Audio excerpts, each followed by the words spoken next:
There was once a time when powerful oceans covered large parts of the continents, when the skies were filled with insects far larger than most insects today, and when huge volcanic eruptions reshaped the land in relatively short geological periods. This was the world of prehistoric Earth.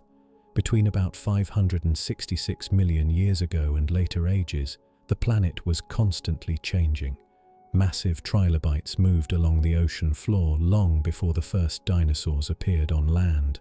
Large land masses such as Gondwana and Pangaea slowly joined together and later separated as continents collided over millions of years. Thick forests of giant ferns grew even near the poles, while dry deserts formed in regions that had once been covered by oceans. Each geological age produced new forms of life, many of which eventually became extinct. Before we begin this prehistoric journey, let us know where in the world you're watching from and what time it is for you now. Drop it in the comments below and settle in for a fascinating journey back in time.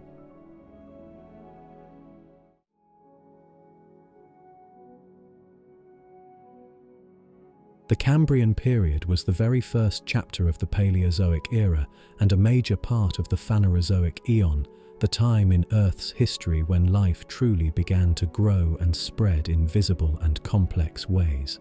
This period lasted for about 51.95 million years, starting around 538.8 million years ago, and ending around 486.85 million years ago, when the Ordovician period began. Back then, Earth looked very different. Most of the land was gathered in the southern half of the planet and surrounded by a vast ocean called Panthalassa. Meanwhile, a huge supercontinent called Gondwana was slowly forming.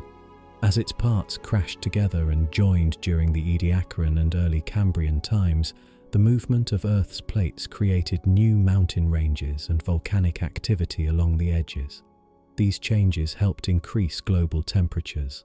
At the same time, another landmass named Laurentia lay along the equator, separated from Gondwana by the widening Iapetus Ocean. But the most amazing thing about the Cambrian was what happened to life itself. Before this period, most living things were tiny, single-celled organisms, and their fossils are very rare.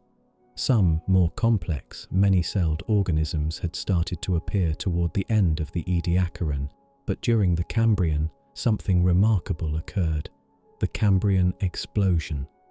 This was a sudden rise in the variety and complexity of life, leading to the first members of nearly all major animal groups we know today. What also makes the Cambrian special is its many Lagerstätten, rare fossil sites where not just hard shells, but even the soft parts of organisms were saved. These layers give us rare and valuable snapshots of early life in incredible detail. The word Cambrian comes from the Latin form of the Welsh name for Wales, Cymru. It was in Wales that rocks from this time period were first carefully studied. In the year 1835, geologist Adam Sedgwick gave the Cambrian its name and divided it into three parts: lower, middle, and upper. He worked with fellow geologist Roderick Murchison to draw the boundary between the Cambrian and the layers above it, called the Silurian. At first they agreed, but this agreement did not last. Because early Cambrian rocks did not contain many fossils, Sedgwick used the kinds of rock to define his Cambrian layers. Meanwhile, Murchison found more fossils in Silurian rocks and used them to make links across Europe and Russia. As scientists began to find fossils in older rocks, Murchison moved the Silurian boundary downward into land Sedgwick believed belonged to the Cambrian. This led to a scientific struggle between their supporters. Things became more confusing in the year 1852 when new field studies showed a clear break, called an unconformity, within the Silurian rocks. This change in fossil types allowed Sedgwick to claim back some of that land for the Cambrian. Still, the disagreement continued long after both men had passed away. Finally, in the year 1879, geologist Charles Lapworth stepped in. He suggested that the disputed layers belonged to a completely new period, which he named the Ordovician. The term Cambrian was officially accepted in 1960 at the 21st International Geological Congress. It now includes only what Sedgwick first called the Lower Cambrian, though it now also reaches into even older rocks. To compare rocks around the world, geologists use a system called Global Boundary Stratotype Section and Point, shortened to GSSP. These are exact places around the world where the start of a geological time unit is clearly shown in rock layers. The Cambrian period is now divided into 4 main parts, called series, and 10 smaller sections, called stages. At first, scientists believed the Cambrian began when trilobites, the ancient armored relatives of modern arthropods, first appeared. Later, they discovered small shelly fossils and Ediacaran organisms that came even earlier. This created the need for a more exact starting point for the Cambrian. It was not until 1994 that the Cambrian period was officially defined. Scientists chose a place called Fortune Head in Newfoundland, Canada. The base of the Cambrian there is marked by the first appearance of a fossil named Treptichnus pedum, a type of burrow that shows more advanced animal behavior.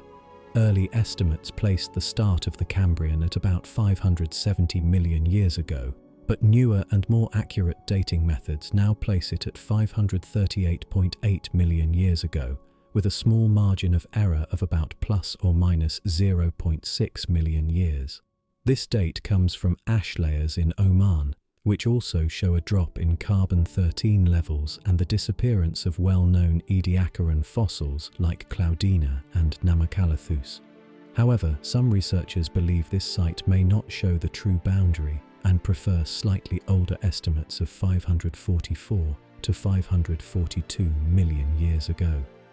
In Russia, many fossil experts prefer to set the start of the Cambrian at the beginning of the Tomotian stage, marked by the rise of hard mineral skeletons and the first Archaeocyanthine reefs.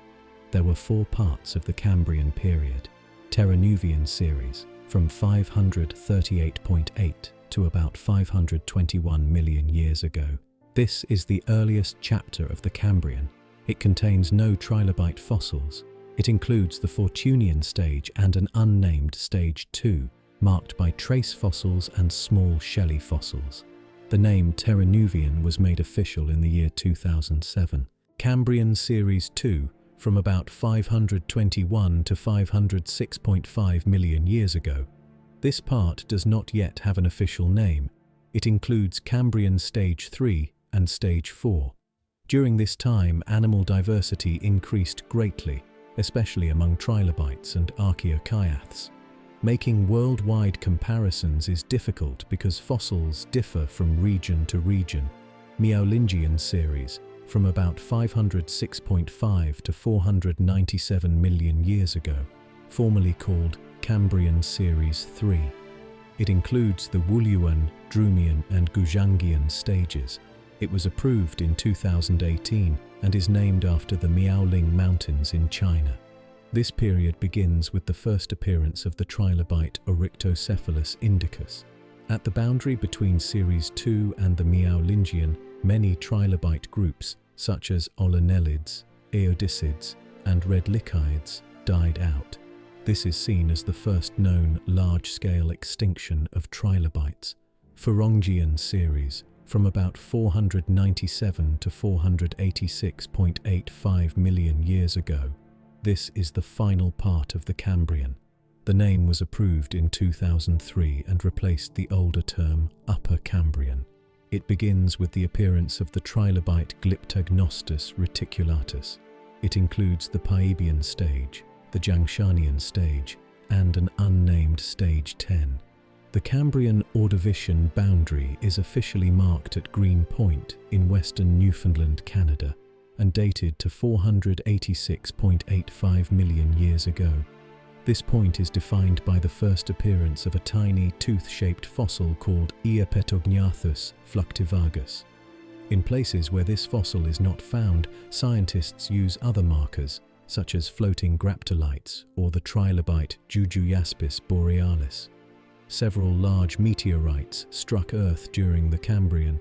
Around 535 million years ago, a major impact formed the Neugrund crater in Estonia, about 20 kilometers wide. The Gardnos crater in Norway, about 5 kilometers wide, formed around 500 million years ago in a shallow sea. During the Cambrian period, Earth's climate was mostly warm and wet. Scientists know this from the types of sediments and rock layers found from that time. These include tropical carbonate platforms, reefs built by ancient sponge-like creatures called archaeocyathans, layers of bauxite, which forms in warm and rainy climates, and minerals such as evaporites and calcretes that form in dry areas. The wide spread of these features, especially in tropical regions across many latitudes, shows that Earth was in what scientists call a greenhouse climate, a time with no large ice sheets and steady high temperatures across much of the planet. Toward the end of the Cambrian, fossil evidence from trilobites, extinct sea creatures with hard shells, suggests there was only a small temperature difference between the poles and the equator. In other words, even the polar areas were not extremely cold, showing how evenly warm the planet was.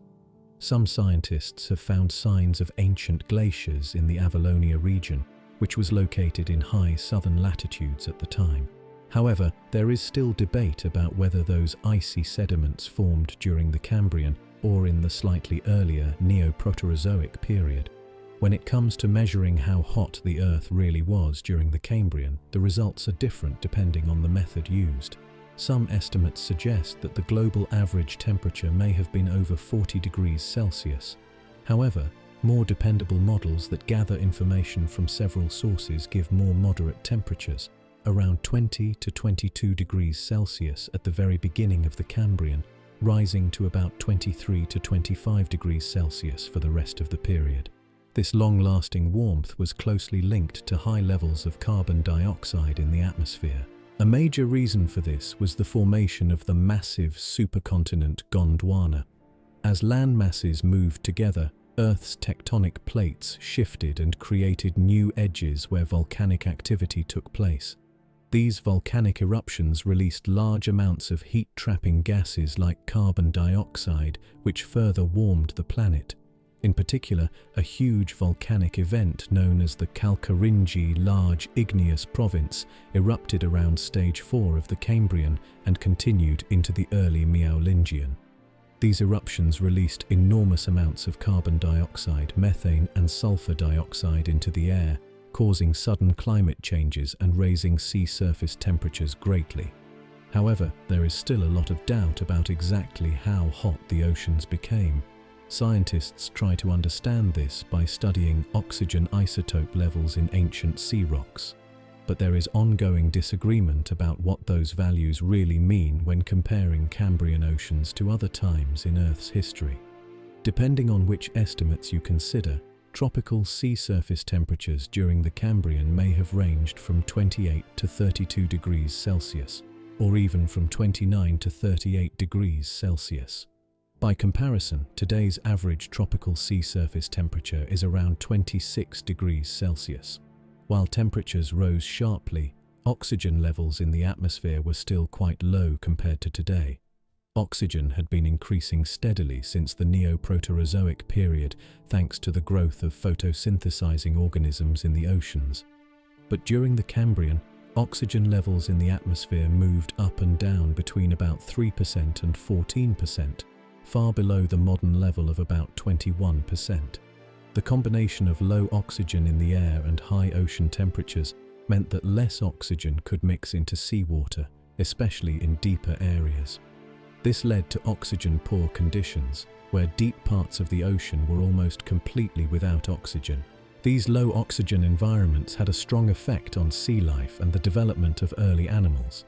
As new types of organisms began to dig into ocean sediments, they stirred up the layers of mud and exposed deeper, oxygen-poor material to the oxygen-rich water above. This process, known as bioturbation, actually lowered the burial of organic carbon and sulfur in the sediments. Over time, this made it harder for oxygen to increase in the atmosphere and oceans, leading to more widespread oxygen shortages underwater. On the other hand, when the continents experienced high rates of weathering, the breaking down of rocks due to wind, rain, and other natural forces, more nutrients flowed into the oceans. This sudden increase in nutrients led to a rapid growth of phytoplankton.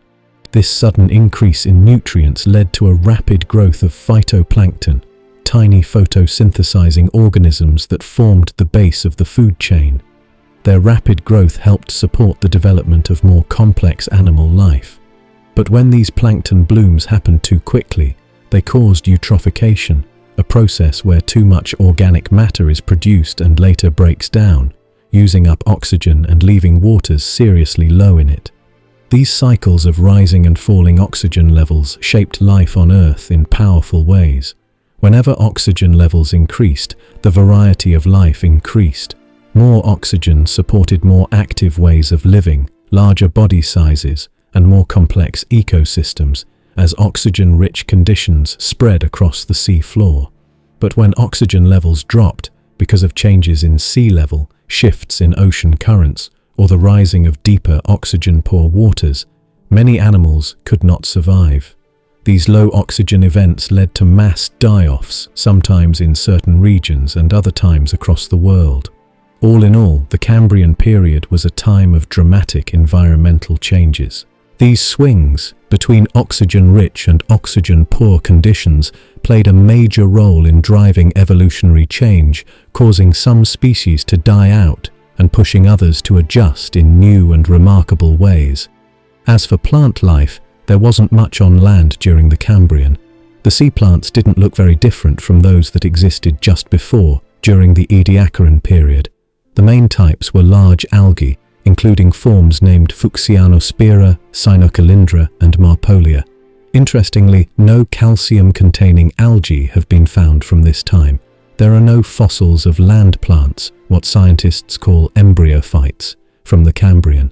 However, microscopic life thrived on land, especially as biofilms and microbial mats that covered tidal flats and beaches as early as 500 million years ago. These microbial communities played a role similar to modern soil crusts in deserts, helping hold the ground together and contributing to the early formation of soils. Although some molecular clock studies suggest that land plants may have first developed during the Middle or Late Cambrian, this idea remains debated. What is clearer is that the large-scale removal of carbon dioxide from the atmosphere by these plants, through a process called carbon sequestration, didn't truly begin until the Ordovician period, which followed the Cambrian. Some researchers also think that arthropods, creatures like insects and spiders, may have started moving onto land during the Cambrian, based on genetic evidence. But, like land plants, the oldest clear fossils of land arthropods also appear in the Ordovician, making their Cambrian origin uncertain and still discussed. The Cambrian explosion was a time of remarkable change and growth in the history of life on Earth. It happened roughly 541 million years ago, marking the beginning of a new chapter when life became more complex and varied. During this period, many different types of animals developed quickly, especially those made of more than one cell, what we call multicellular life. Most creatures that lived during the Cambrian period lived in the ocean. For a long time, scientists believed that trilobites, a type of ancient sea creature with a hard shell, were the most common animals of the time. But newer research has shown this was not completely true. Trilobites were certainly important, but they were only one part of a much larger group called arthropods, a group that includes insects, crabs, spiders, and others. In the Cambrian seas, arthropods were the true rulers, but many of them had soft, delicate bodies that did not fossilize easily. Trilobites, however, had strong, armor-like shells made of calcium carbonate, a material similar to what makes up seashells. These shells preserved well in the fossil record, making trilobites appear far more common than they really were. This period marked a turning point for life on Earth. A dramatic increase in the number and types of species occurred, but not all life forms survived this change. The Ediacaran biota, soft-bodied organisms that lived before the Cambrian, experienced a mass die-off. Around the same time, new animal behaviors appeared, especially digging into the sea floor. These burrowing creatures changed the ocean floor in ways that could not be reversed. Before this, the sea floor was mostly covered by thick microbial mats, like slimy blankets of tiny organisms.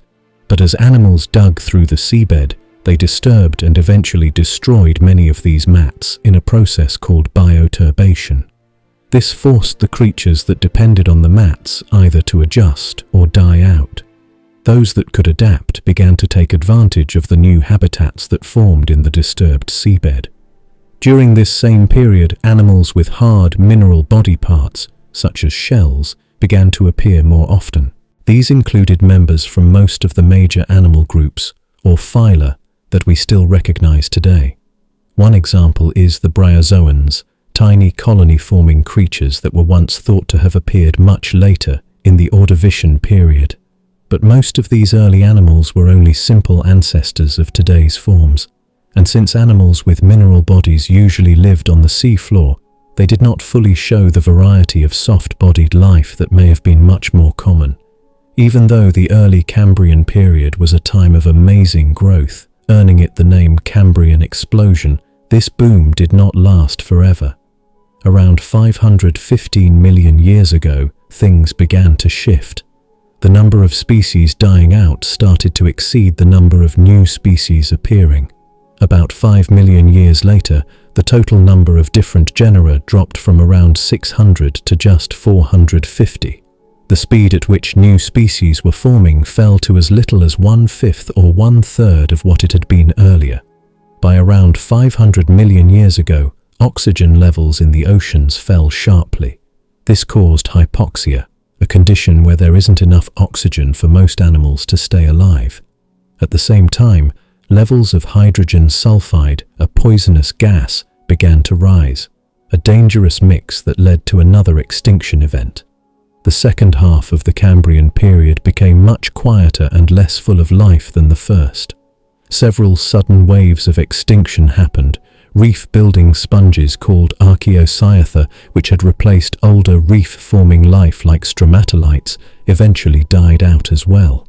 After they disappeared, stromatolites made a short return. But overall, the variety of life stayed low until the Great Ordovician biodiversification event, which later brought another great rise in life. Life in the Cambrian oceans was not easy. Oxygen levels were often low and unstable. When deep ocean waters without oxygen sometimes rose into shallower areas, a process called upwelling, whole groups of living things could be destroyed. Yet these harsh conditions also pushed life to change and adapt, slowly leading to a greater variety of species. Interestingly, some Cambrian animals even began to move onto land. Fossils of their movement, called trace fossils, have been found. Two of these are known as protechnites and climacticnites. Scientists think that at least some protechnites were made by an extinct kind of arthropod called a euthocarcinoid. As for climacticnites, no body fossils of the animal that made them have been found yet, but the tracks and resting marks they left behind point to a large, soft-bodied animal, possibly similar to a giant slug or an early mollusk. Compared to later times in Earth's history, the range of animals during the Cambrian was still quite small. Animals that floated freely in the water were rare. Most lived on or just above the sea floor.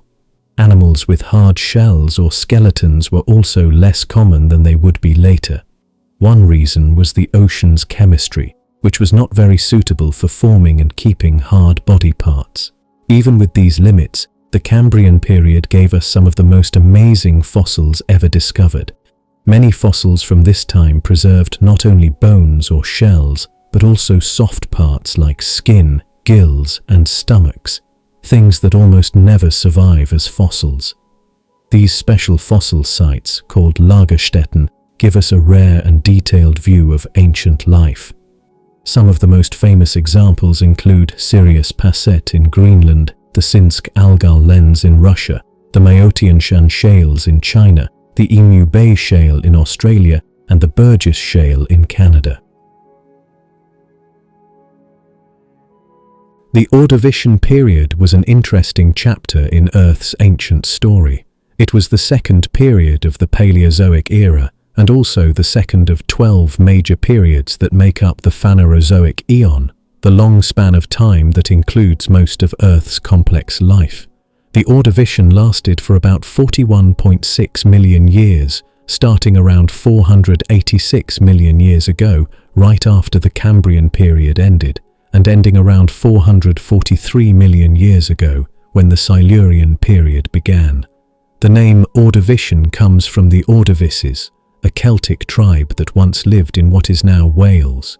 The period was officially named in the year 1879 by a British geologist named Charles Lapworth. At the time, there was an argument between two other geologists, Adam Sedgwick and Roderick Murchison, over which period certain rocks in northern Wales belonged to. Sedgwick said they were from the Cambrian, while Murchison said they were from the Silurian. But Lapworth noticed something important. The fossils in those rocks were different from both the Cambrian and the Silurian. So he suggested a completely new period, the Ordovician, to end the argument. It was not until the year 1960, about 40 years after Lapworth had died, that the International Geological Congress officially accepted the Ordovician as an official geologic period. During the Ordovician, life in the oceans didn't just survive, it thrived. The great burst of life that began during the Cambrian continued strongly. The oceans were full of invertebrates, especially mollusks and arthropods. Arthropods were especially important during this time, and some of them may have even started moving onto land, though they would not fully settle there until the Devonian period, which came later. This period also saw the very first land plants, small and simple, but a clear sign of important changes ahead. One of the most exciting developments was the Great Ordovician Biodiversification Event, a time when the variety of life forms greatly increased. It was also during the Ordovician that fish, the world's first true vertebrates, began to develop, and there is evidence that fish with jaws may have first appeared toward the end of this period. Something very unusual also happened in the sky. During the Ordovician, Earth was struck by about 100 times more meteorites per year than we experience today. This strange event is called the Ordovician meteor event, and some scientists believe it may have been caused by a ring system that briefly formed around the Earth. The climate of the early Ordovician was extremely hot. Earth was in a greenhouse state, with sea surface temperatures as high as those during the early Eocene climatic optimum, a much later warm period. At the beginning of the Ordovician, the atmosphere had very high levels of carbon dioxide. But then things began to change. By the later part of the early Ordovician, the planet started to cool, moving into a milder phase during the middle Ordovician. Eventually, the Earth entered a long cold phase known as the early Paleozoic Ice Age. This cold time may have started as early as the Floyan Age, or perhaps a little later during the Darwinian or Sandbian stages. During the Dipingian and Sandbian, there were also times of heavy rain, as shown by metal traces found in ancient rocks in the area now called Baltuscandia. Then, during the early Catian, temperatures rose again for a short time in an event called the Boda event, which led to the formation of reef-like structures and the quick spread of marine life across what is now Europe. Another rainy phase also happened during the early Catian. After that, Earth cooled again, and this finally led to a major ice age called the Hernantian glaciation, which happened at the very end of the Ordovician. During this time, sea levels were higher than at any other time in the Paleozoic era. The continents were mostly low and flat, so huge areas were covered by shallow seas. These shallow waters encouraged the growth of many kinds of sea creatures, especially those that built hard shells or skeletons from calcium carbonate. In the early Ordovician, sea levels kept rising and stayed high through the middle of the period. Although there were some local drops in sea level, the overall pattern stayed upward into the late Ordovician. Then, as the Earth became colder in the few million years leading up to the Hernantian glaciation, sea levels began to fall steadily. During the Ice Age itself, sea levels rose and fell many times, but the exact details are still not completely clear. Some scientists think sea levels began changing even before the Hernantian glaciation officially started, but clear proof of glaciers does not appear until the very end of the period.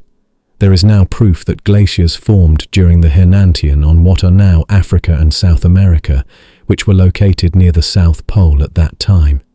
These southern lands helped form the icy caps of the Ice Age. Much like North America and Europe, the huge southern continent called Gondwana was mostly covered by shallow seas during the Ordovician. These warm, sunny waters were perfect for life that needed space to grow and build reefs or shells. The enormous Panthalassic Ocean stretched across most of the northern hemisphere, while several other ancient seas and oceans also existed, including Proto-Tethys, Paleo-Tethys, the Canty Ocean, which later disappeared by the end of the period, the Iapetus Ocean, and a newly forming sea called the Reich Ocean. During most of the late Ordovician period, life in the oceans was thriving. Many kinds of sea animals were doing well, and ecosystems continued to grow more detailed and connected. But as the period came to an end, something dramatic happened. A series of major extinction events struck, wiping out many creatures that had once filled the seas. Tiny, tooth-like animals called conodonts and floating organisms like graptolites were badly affected. Two entire groups of trilobites, Agnostida and Tychoparida, vanished completely, while another group called the Asaphida was reduced to only a small number. Other sea animals such as brachiopods, which looked like clams, bryozoans, which formed coral-like groups, and echinoderms, relatives of starfish and sea urchins, were also seriously affected. A type of squid-like creature known as the endocherid cephalopod was almost entirely wiped out, surviving only as rare forms in the next period, the Silurian. Scientists believe that this massive die-off may have been caused by a sudden ice age at the end of the Ordovician. This cooling may have been triggered by the spread of the first land plants, which changed Earth's climate by removing carbon dioxide from the atmosphere. The final part of the Ordovician became one of the coldest times in the last 600 million years of Earth's history. Despite the extinctions, the Ordovician period produced a wide range of new marine life that would shape the rest of the Paleozoic era. The oceans were filled with layers of animals that filtered tiny bits of food from the water.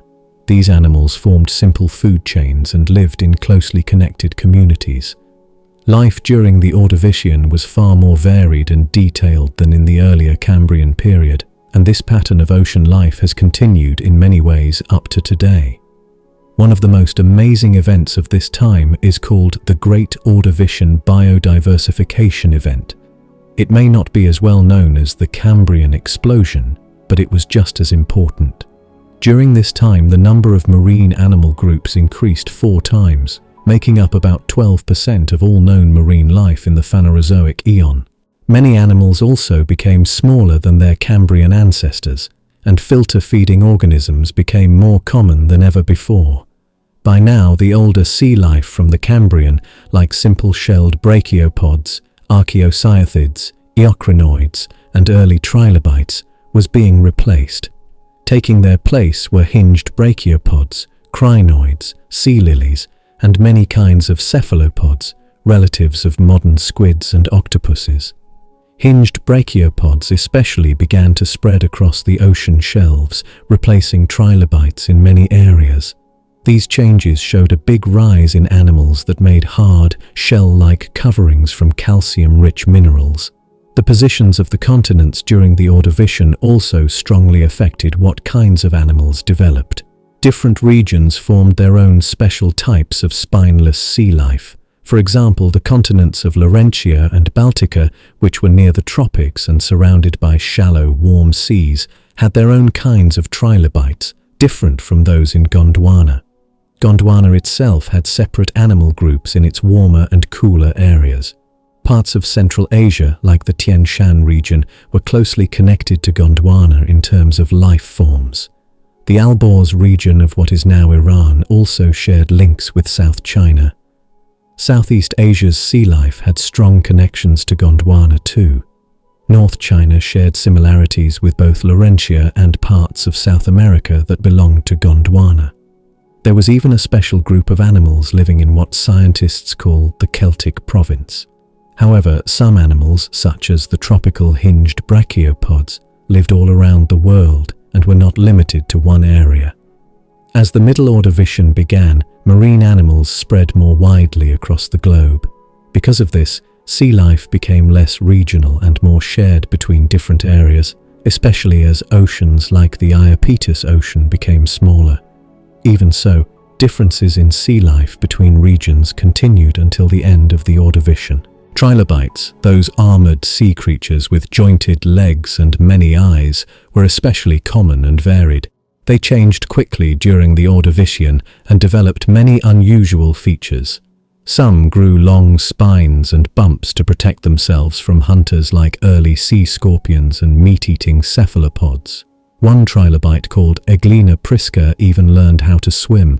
Others developed wide front parts for digging through ocean mud.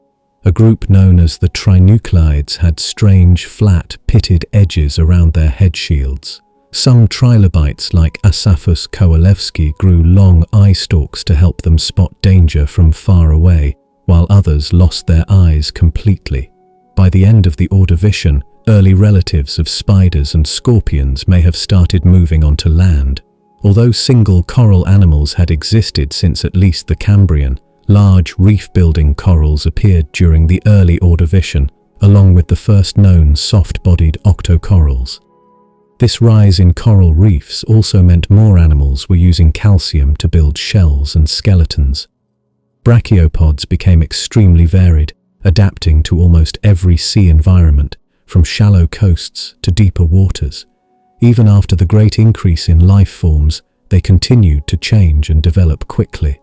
Mollusks, which first appeared during the Cambrian or perhaps even earlier in the Ediacaran, also became more common and came in many shapes and sizes.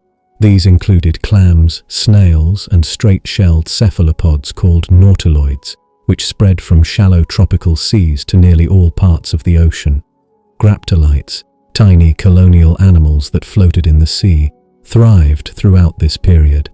A certain group called Nemegraptus gracilis became widespread during a time of very high sea levels in the Sandbean Age. New types of crinoids and cystoids also appeared. Scientists once believed that the first true fish appeared in the Ordovician, but fossil finds from China now show that jawless fish likely already existed in the early Cambrian. The very first jawed fish may have begun to appear during the late Ordovician. Tiny flask-shaped microscopic fossils called chitinozoans, which first appeared in the late Woolluan Age, went through a huge increase in number in the early Ordovician, known as the Tremodocian, quickly spreading around the world. Several animals during this time also formed close partnerships called symbiosis, where different species lived together and helped each other. At the start of the Ordovician, trilobites were joined by many new kinds of sea creatures. These included tabulate corals, many new kinds of brachiopods such as strophominids and rhynchonellids, branching bryozoans, floating graptolites, conodonts, and many kinds of mollusks and spiny-skinned animals. This group even included the first brittle stars and true starfish. Arthropods, the group that includes insects and crustaceans, remained common. Older trilobite groups from the Cambrian continued to exist, and a new group called Phacopida appeared. The earliest signs of land plants also showed up during the Ordovician, marking the start of a major change in Earth's living systems. In the middle of the Ordovician, ocean communities began to shift. Trilobites became less dominant, and sea ecosystems became more balanced and varied. Brachiopods, bryozoans, mollusks, and spiny-skinned animals thrived. Corals became more diverse, with tabulate corals spreading widely and the first horn-shaped rugose corals appearing. Floating graptolites continued to change and diversify, and a new group called Diplograptina appeared. One of the earliest known armored jawless fish, called Arandaspis, lived during this time. The Middle Ordovician also saw a big rise in animals that drilled into hard materials like shells and rocks. This period is known as the Ordovician bioerosion revolution. Scientists know this because of the sudden appearance of many drilling trace fossils with names like triponites, Paleocebella, Petroxestes, and Osprionides. The wearing away of hard surfaces by living things became an important force, especially in thick-shelled animals like corals, bryozoans, and brachiopods, and in the wide, hard sea floors made of calcium-rich rock that were common then. During the later part of the Cambrian period, and even more during the Ordovician that followed, green algae were already quite widespread. These green algae are believed to be the ancestors of the first land plants. Sometime in the middle to late Ordovician, more than 460 million years ago, tiny, soft plants that looked like modern liverworts began to grow on land. These early plants did not have special tubes to carry water and nutrients through their bodies like most modern plants do. Fossil spores found in Ordovician rocks are similar to those of bryophytes, a group that includes mosses and liverworts today. Along with the first land plants, some of the earliest fungi were also beginning to grow well. Among them were special fungi known as arbuscular mycorrhizae, part of a group called the glomerales. These fungi formed an important partnership with early plants by attaching to their roots. In return for sugar from the plants, the fungi helped collect minerals from the soil and passed them into the plant's cells. This teamwork, called mycorrhizal symbiosis, was vital in helping plants survive on land. Fossils of these fungi, including their thin thread-like structures and tiny spores, have been found in Ordovician rocks from what is now the United States state of Wisconsin. These fossils are about 460 million years old, from a time when land was mostly empty except for simple moss-like plants and these helpful fungi. Meanwhile, in the oceans, strange layered structures called stromatolites, formed by layers of tiny living organisms, mostly bacteria, were still present, although they were far less common than they had been during the Proterozoic eon, billions of years earlier. By the Ordovician, stromatolites were found only in certain separated places. The Ordovician period ended in a dramatic way. A series of extinction events swept through the oceans and destroyed a huge number of living things. Altogether, these disasters form the second largest mass extinction in Earth's entire history. Only the much later Permian-Triassic extinction was worse. These terrible extinctions happened between 447 million and 444 million years ago, right at the boundary between the Ordovician and the next period, the Silurian. At that time, all complex life still lived in the sea. Nearly half, about 49%, of all animal genera were lost forever. Groups like brachiopods and bryozoans were affected especially badly. Many kinds of trilobites, conodonts, and graptolites also disappeared. Most scientists believe these extinctions were caused by a sudden change to colder global conditions. The warm, steady greenhouse world of the Ordovician changed into an ice age, beginning in the late Catian stage and reaching its coldest point during the Hernantian stage. Glaciers started to grow and global temperatures fell. Oxygen isotope evidence from fossil brachiopods suggests this ice age may have lasted only about 500,000 to 1.5 million years. However, some studies suggest that cooler conditions did not truly end until well into the Silurian period. One of the main reasons the Earth cooled was a sharp drop in carbon dioxide in the atmosphere. During the Ordovician, carbon dioxide levels may have fallen from about 7,000 parts per million to just 4,400 parts per million. One possible cause was increased volcanic activity, which spread fresh silicate rocks across the surface. As these rocks slowly wore away, they absorbed carbon dioxide from the air. Another explanation is that newly evolved mosses, liverworts, and lichens on land increased chemical breakdown of rocks, also pulling carbon dioxide out of the atmosphere. With less carbon dioxide, the greenhouse effect became weaker, and the Earth began to cool, especially in the shallow seas where most marine life lived. There is also an interesting idea that Earth may have had a ring system during the Ordovician. If such a ring existed, it could have blocked some sunlight, adding to the cooling. In addition, a major meteor event during this time may have helped cause climate change. As the southern supercontinent Gondwana moved over the South Pole, thick ice sheets formed on top of it. We know this from glacial features found in Upper Ordovician rocks in North Africa and in parts of what is now northeastern South America, areas that were close to the South Pole at that time. As the glaciers grew, sea levels dropped sharply. Shallow inland seas that were once full of life dried up, destroying many marine habitats.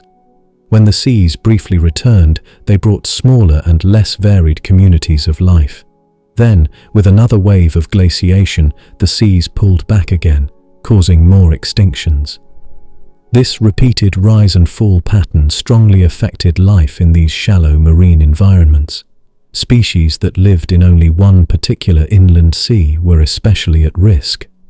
The first wave of extinction mainly affected tropical species, while the second wave hit species adapted to cooler waters even harder. Despite the destruction, some life forms were able to adjust to the new environment. During the coldest time, ocean waters became richer in oxygen at deeper levels, allowing new bottom-dwelling organisms, known as the Hernantian fauna, to spread in. These creatures became widespread and lived in many different parts of the world. Eventually, the Ice Age ended. As the glaciers melted, sea levels rose again and remained high. When the continental shelves flooded, there was a burst of new life. Many of the surviving groups began to spread into new forms, filling the empty spaces left by extinct species. Interestingly, some species that disappeared during the extinction later appeared again in the Silurian period. Scientists call these Lazarus taxa because they seem to have returned from the dead. It is likely these organisms survived in small, hidden environments called refuges, where they stayed safe during the worst changes. Another theory suggests that a powerful gamma ray burst from space may have struck Earth for just 10 seconds. This could have destroyed the ozone layer and exposed surface life to deadly ultraviolet radiation, causing mass death and possibly starting a cooling period. More recent studies suggest that the entire late Ordovician extinction may not have been two separate events, but instead one long and extended crisis. This event likely lasted several 100,000 years and included sudden changes in sea level and sediment patterns that led to repeated waves of extinction. The Silurian period was an important chapter in Earth's history. It lasted for about 23.5 million years, beginning at the end of the Ordovician period around 443 million years ago, and ending at the start of the Devonian period, about 420 million years ago.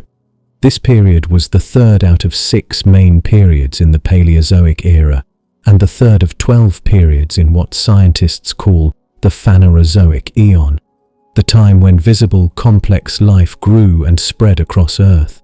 Even though geologists have clearly marked the rock layers that show the beginning and end of the Silurian, the exact timing is still uncertain by a few million years.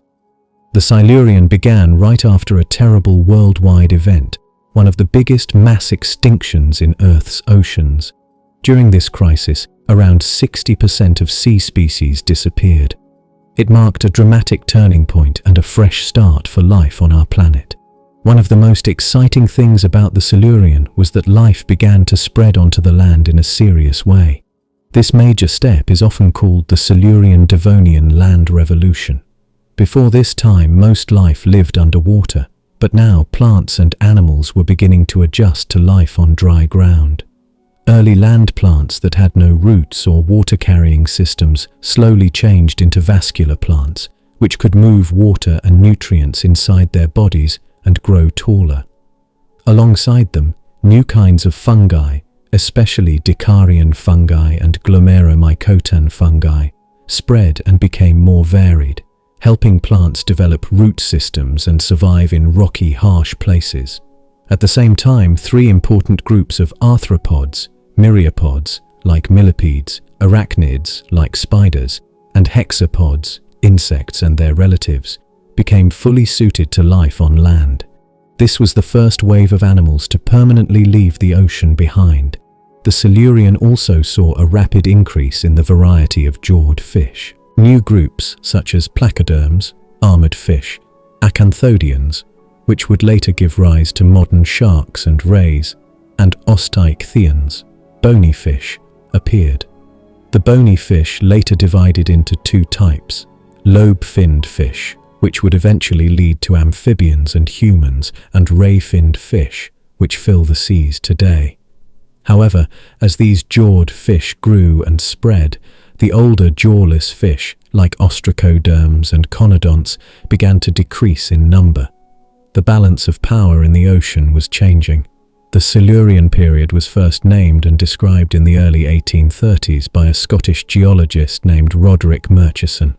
He studied fossil-rich rock layers in southern Wales and chose to name the period after the Silures, an ancient Celtic tribe that once lived in the area. This name was inspired by his friend and fellow geologist Adam Sedgwick, who had earlier named the Cambrian period after another Latin name for Wales. However, Murchison's identification of Silurian rocks in some places overlapped with rocks that Sedgwick had assigned to the Cambrian. This caused a serious scientific dispute that ended their friendship. Later, an English geologist named Charles Lapworth solved the problem by creating a new period between the Cambrian and Silurian, which he called the Ordovician. In other regions, some scientists used a different name for the Silurian, Gotlandian, after rocks on the island of Gotland in the Baltic Sea.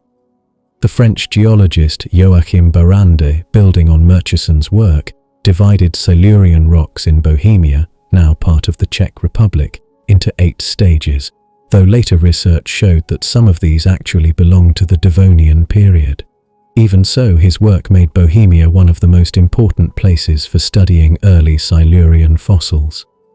During the Silurian, the ancient supercontinent Gondwana lay across the equator and stretched over much of the southern half of the Earth.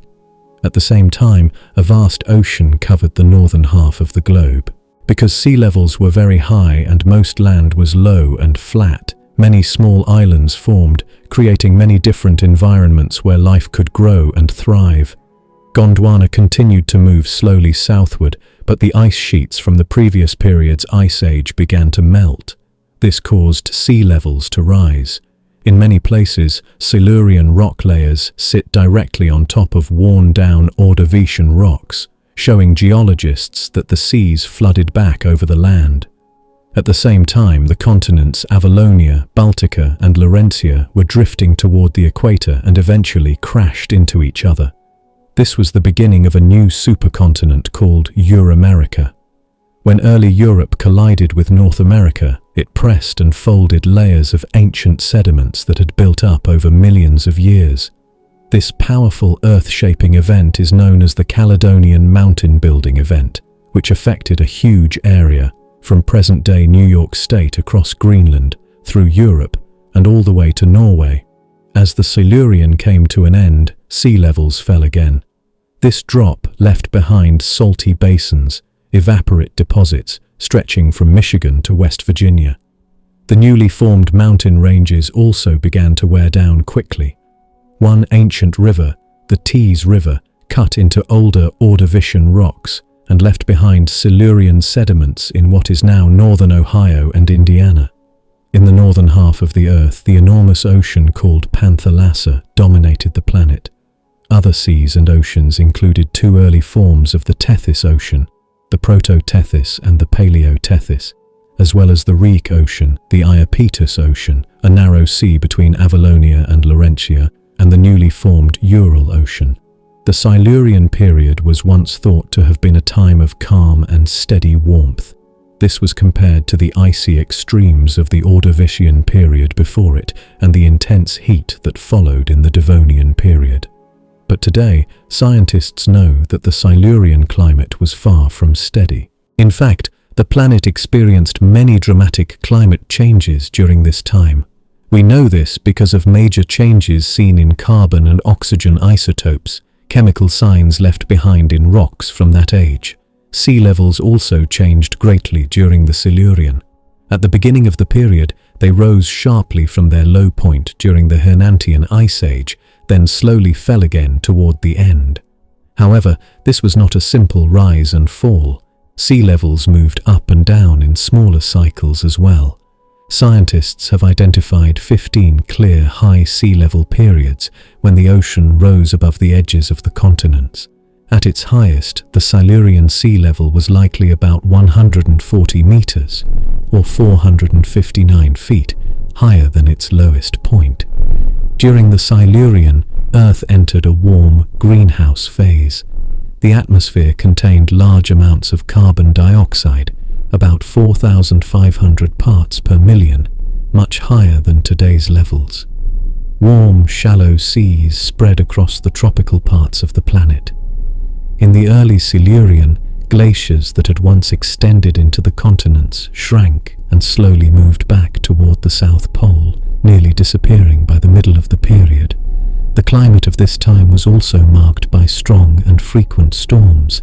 We know this from thick layers of coquina, rocks made of broken shells, that were formed by storm-driven waves hitting the sea floor. The Silurian climate and carbon cycle were surprisingly unstable, showing more frequent changes than in any other geological period. Scientists have named several of these dramatic events, such as the Ereviken event, the Mulde event, and the Lau event. Each was marked by a small extinction, sudden sea level shifts, and sharp changes in carbon isotope levels. Creatures living freely in open waters, like plankton, were especially affected. Brachiopods, corals, and trilobites also suffered. These extinction events often happened quickly, in short bursts. Some researchers think these changes were caused by repeated ice ages, but because there are few clear ice deposits, like tillites, from the middle to late Silurian, this idea is still debated. Paleontologists see the Silurian as a time when life was still healing from the late Ordovician mass extinction, a huge event that had interrupted the steady growth of biodiversity that began in the Cambrian and continued through most of the Ordovician. But the Silurian was not only about recovery, it was also a time of exciting new beginnings. For the first time in Earth's history, large fossils of land life appeared. These included small moss-like plants growing along lakes and streams, forming the first simple forests. There were also large fungus-like organisms known as nematophytes, which lived in networks and likely had close links with underground fungi. This was the beginning of the Silurian-Devonian land revolution, when life slowly began to take over the land. However, these early land organisms did not yet have a major impact on the planet. That would happen later, in the Devonian. In the second half of the Silurian, a very important event occurred: the appearance of the first vascular plants. These were land plants with internal systems for carrying water and nutrients, a major step in evolution. The earliest known vascular plant was Cooksonia, a tiny plant that grew along streams and rivers. Although it is mostly found in marine rock layers, it likely lived close to the water's edge. Another plant, Baragwanathia, with needle-like leaves and branching stems, also appeared around 420 million years ago during the Ludlow epoch. Fossils of Baragwanathia have been discovered in Australia, Canada, and China, and they show a surprisingly advanced structure for such an early plant. Another early land organism, possibly a plant, was Eohostimella heathana, known from flattened fossils found in rocks from the early Silurian, especially the Landovery time period. Its chemical makeup is more similar to that of plants with veins than to algae, which suggests that it may also have lived on land. The Silurian period was also home to the earliest known land animals. Fossils from about 425 million years ago on the island of Carrera show millipedes such as Campicaris obanensis and Archidesmus. Other fossils from the Ludlow time period, about 420 million years ago, show millipedes, centipedes, and spider-like creatures called trigonotarbids. These animals show that simple food chains were already forming on land, with hunters feeding on smaller animals. In 1990, a team led by Andrew Jerram suggested that there were probably many more land animals, such as tiny plant eaters and organisms that fed on dead material, that we have not yet found. Fossils from the Cowie Formation, including Cowiidesmus and Pneumodesmus, were once believed to be from the Middle Silurian, about 428 to 430 million years ago. But later research suggests these rocks may actually belong to the early Devonian period. Even so, Pneumodesmus remains extremely important because it shows the earliest known breathing openings, called spiracles, in a land animal. Underwater, life was growing strongly again. The first bony fish, called osteichthyes, appeared during the Silurian. One group, the acanthodians, was covered in small, bony scales. Fish became more varied and, for the first time, developed moving jaws that had evolved from the front supports of their gills. The Silurian seas, especially around what is now North America, were home to eurypterids, also known as sea scorpions, some of which grew several meters long and controlled the shallow waters. Brachiopods, sea animals with hard shells, were still very common. Many had survived the Ordovician mass extinction and adjusted to harsh conditions. At first, these animals lived in just one area, but later they spread out again. The most successful brachiopods were atripids and pentamerides. Atripids recovered quickly, but pentamerides took longer, not returning in large numbers until the Aaronian time period. Other sea creatures also did very well. Bryozoans, which build colonies, often lived only in certain areas and formed close partnerships with corals and stromatolites. Bivalves, such as clams, were common and even began digging deeper into the sea floor for the first time.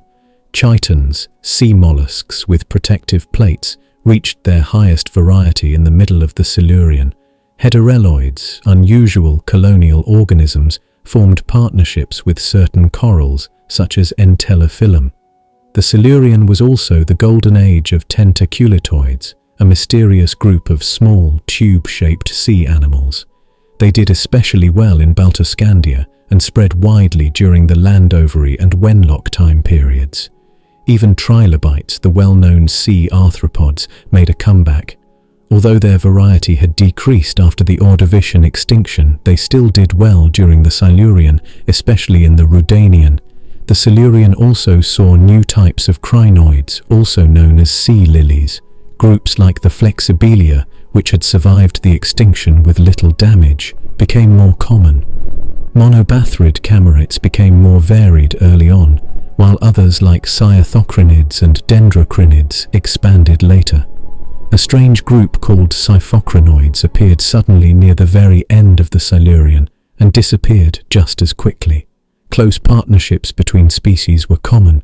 Corals and stromatoporoids, reef-building sponges, often had small organisms living inside them.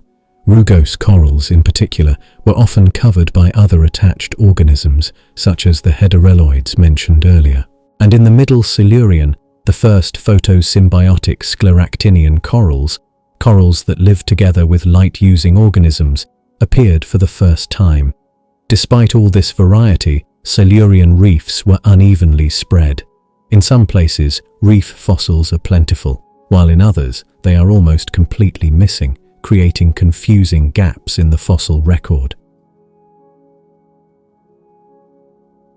The Devonian period is one of the most fascinating chapters in Earth's long and dramatic story. It belongs to the Paleozoic era, which is part of the Phanerozoic eon, the great stretch of time when visible life became common. The Devonian lasted for about 60.3 million years, beginning roughly 419 million years ago at the end of the Silurian period, and ending around 359 million years ago when the Carboniferous period began. It is the fourth geological period of both the Paleozoic and the Phanerozoic. The name Devonian comes from the county of Devon in southwestern England, where rocks from this ancient time were first carefully studied. During the Devonian, the surface of the Earth went through amazing changes, especially on land. Life that had mostly remained in the oceans was now beginning to spread across the continents.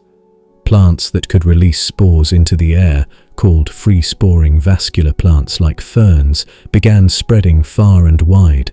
Over time they formed thick, rich forests, covering much of the land in deep green. By the middle of the Devonian, many plant species had developed real roots and wide leaves, and near the end of the period, the first plants that produced seeds, called pteridospermatophytes, or seed ferns, appeared. This major change of life on land is part of what scientists call the Silurian-Devonian terrestrial revolution. This was not just a quiet spread of simple plants. It was a slow but powerful change that reshaped the air, the soil, and the entire face of Earth. Along with the rise of plants, the first land-living animals also began to appear. These early creatures were mostly arthropods, animals without backbones that had jointed legs and hard outer shells. The pioneers included creatures like millipedes, spiders, and early insects, which likely began their move onto land as early as the Ordovician period. Meanwhile, beneath the waves, the oceans were filled with life, especially fishes, which increased greatly in variety and number. Because of this rich life in the seas, the Devonian is often called the Age of Fishes. One group of fish, known as placoderms, had thick armored plates covering their bodies, and they ruled many ocean environments. At the same time, cartilaginous fishes like early sharks became more common than they had been during the Silurian and late Ordovician periods. A special group of fish called tetrapodomorphs also began to develop in Devonian freshwater habitats. These were the ancestors of all four-limbed animals, including frogs, reptiles, birds, and even humans. Their strong, fleshy fins slowly began changing into legs and feet, though they were not yet ready to walk on land. That step would come much later, in the late Carboniferous period. The Devonian also saw the arrival of the very first ammonites, relatives of modern squids and octopuses, with spiral shells and tentacles. At the same time, older sea creatures such as trilobites, brachiopods, and wide coral reefs were still doing well, at least for a time.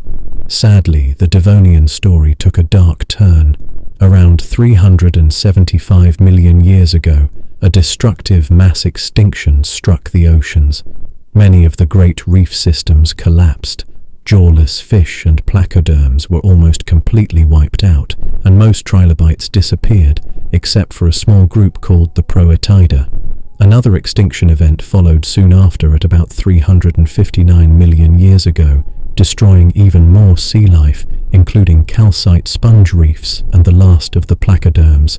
These two disasters nearly ended the age of fishes and deeply shook Earth's ecosystems. As for the continents themselves, the Devonian world was shaped by three great land masses. In the south lay the huge supercontinent Gondwana. To the north was the smaller continent of Siberia, and in between sat the medium-sized continent called Laurussia. Great geological changes were taking place. The ancient Reich Ocean was closing, South China was drifting away from Gondwana, and a new ocean, the Paleotethys, was opening. Meanwhile, as continents slowly moved and crashed into each other, new mountain ranges began to rise. In North America, this led to the Akkadian orogeny, while in Europe, it marked the beginning of the Variscan orogeny. These early mountain-building events would later help form Pangaea, the supercontinent that would dominate the late Paleozoic.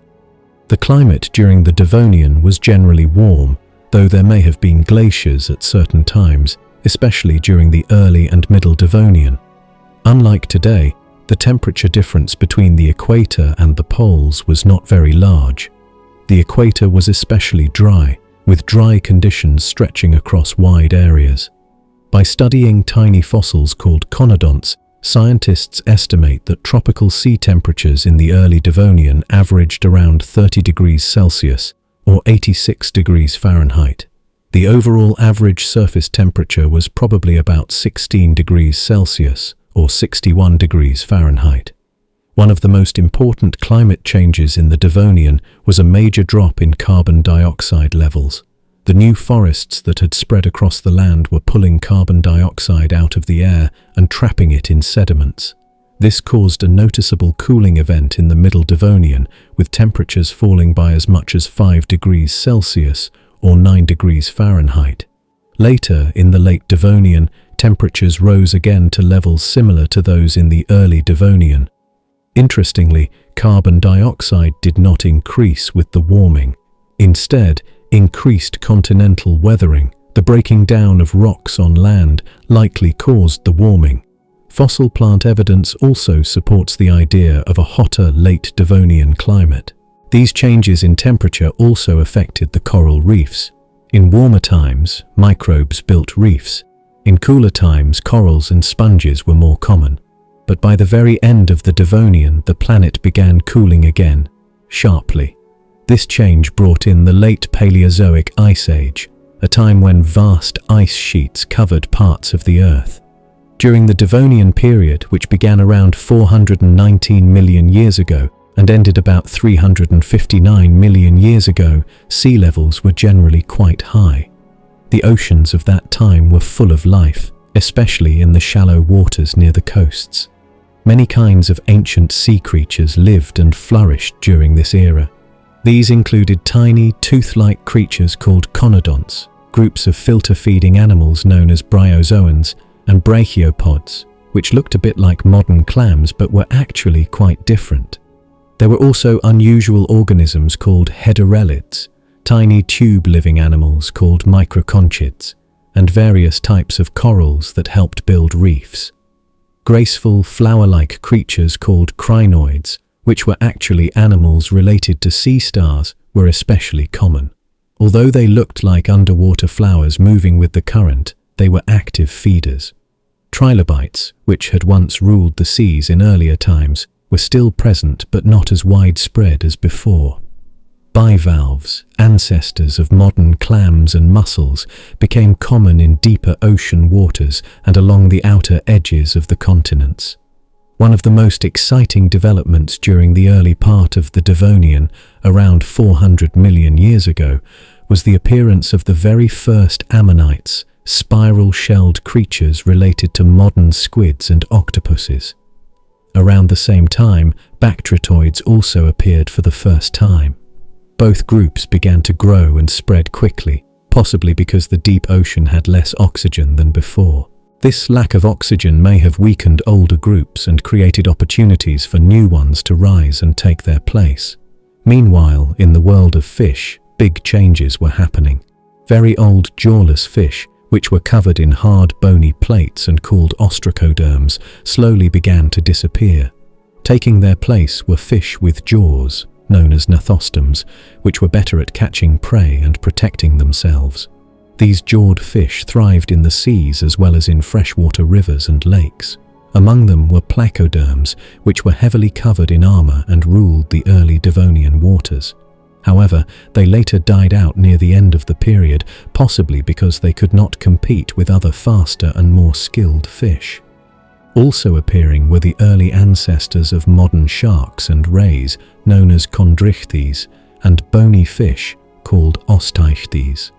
These groups became very varied and played a major part in Devonian sea life.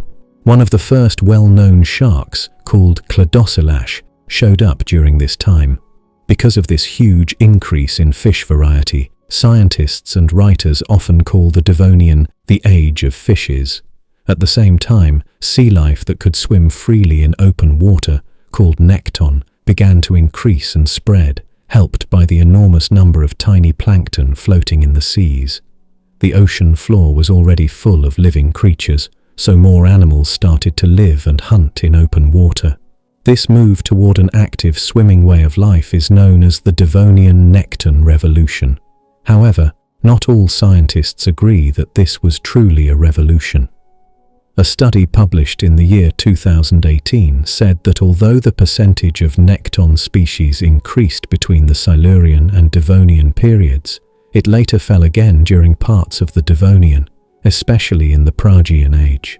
The study explained that nekton variety was not especially high in the Devonian compared to other time periods like the Wenlock to Lochkovian, which came earlier, or the Carboniferous to Permian, which came later.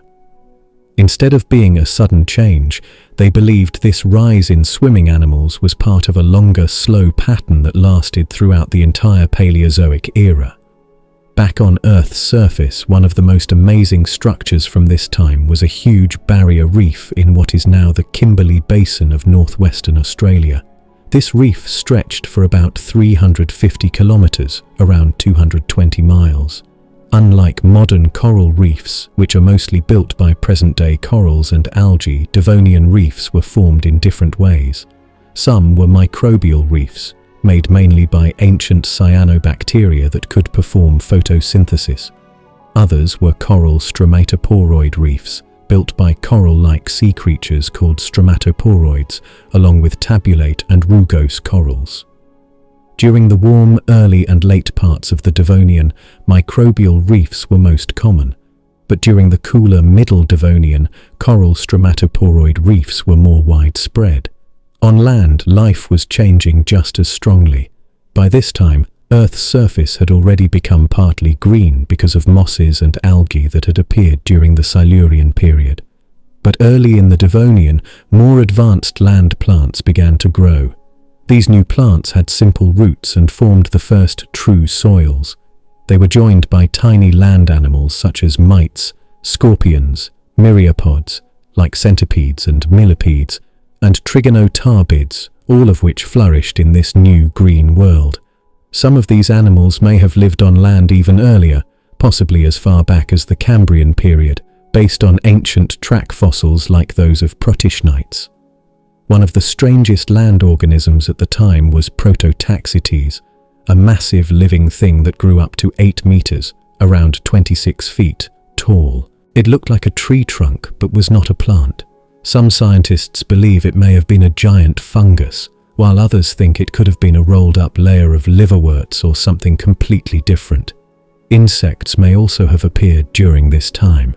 Fossils from the early Devonian, around 416 million years ago, include what might be some of the earliest insect remains. As for animals with backbones moving onto land, there are fossil marks from the Middle Devonian that suggest early four-limbed animals known as tetrapods, the first creatures with 4 limbs that would later lead to amphibians, reptiles, and mammals.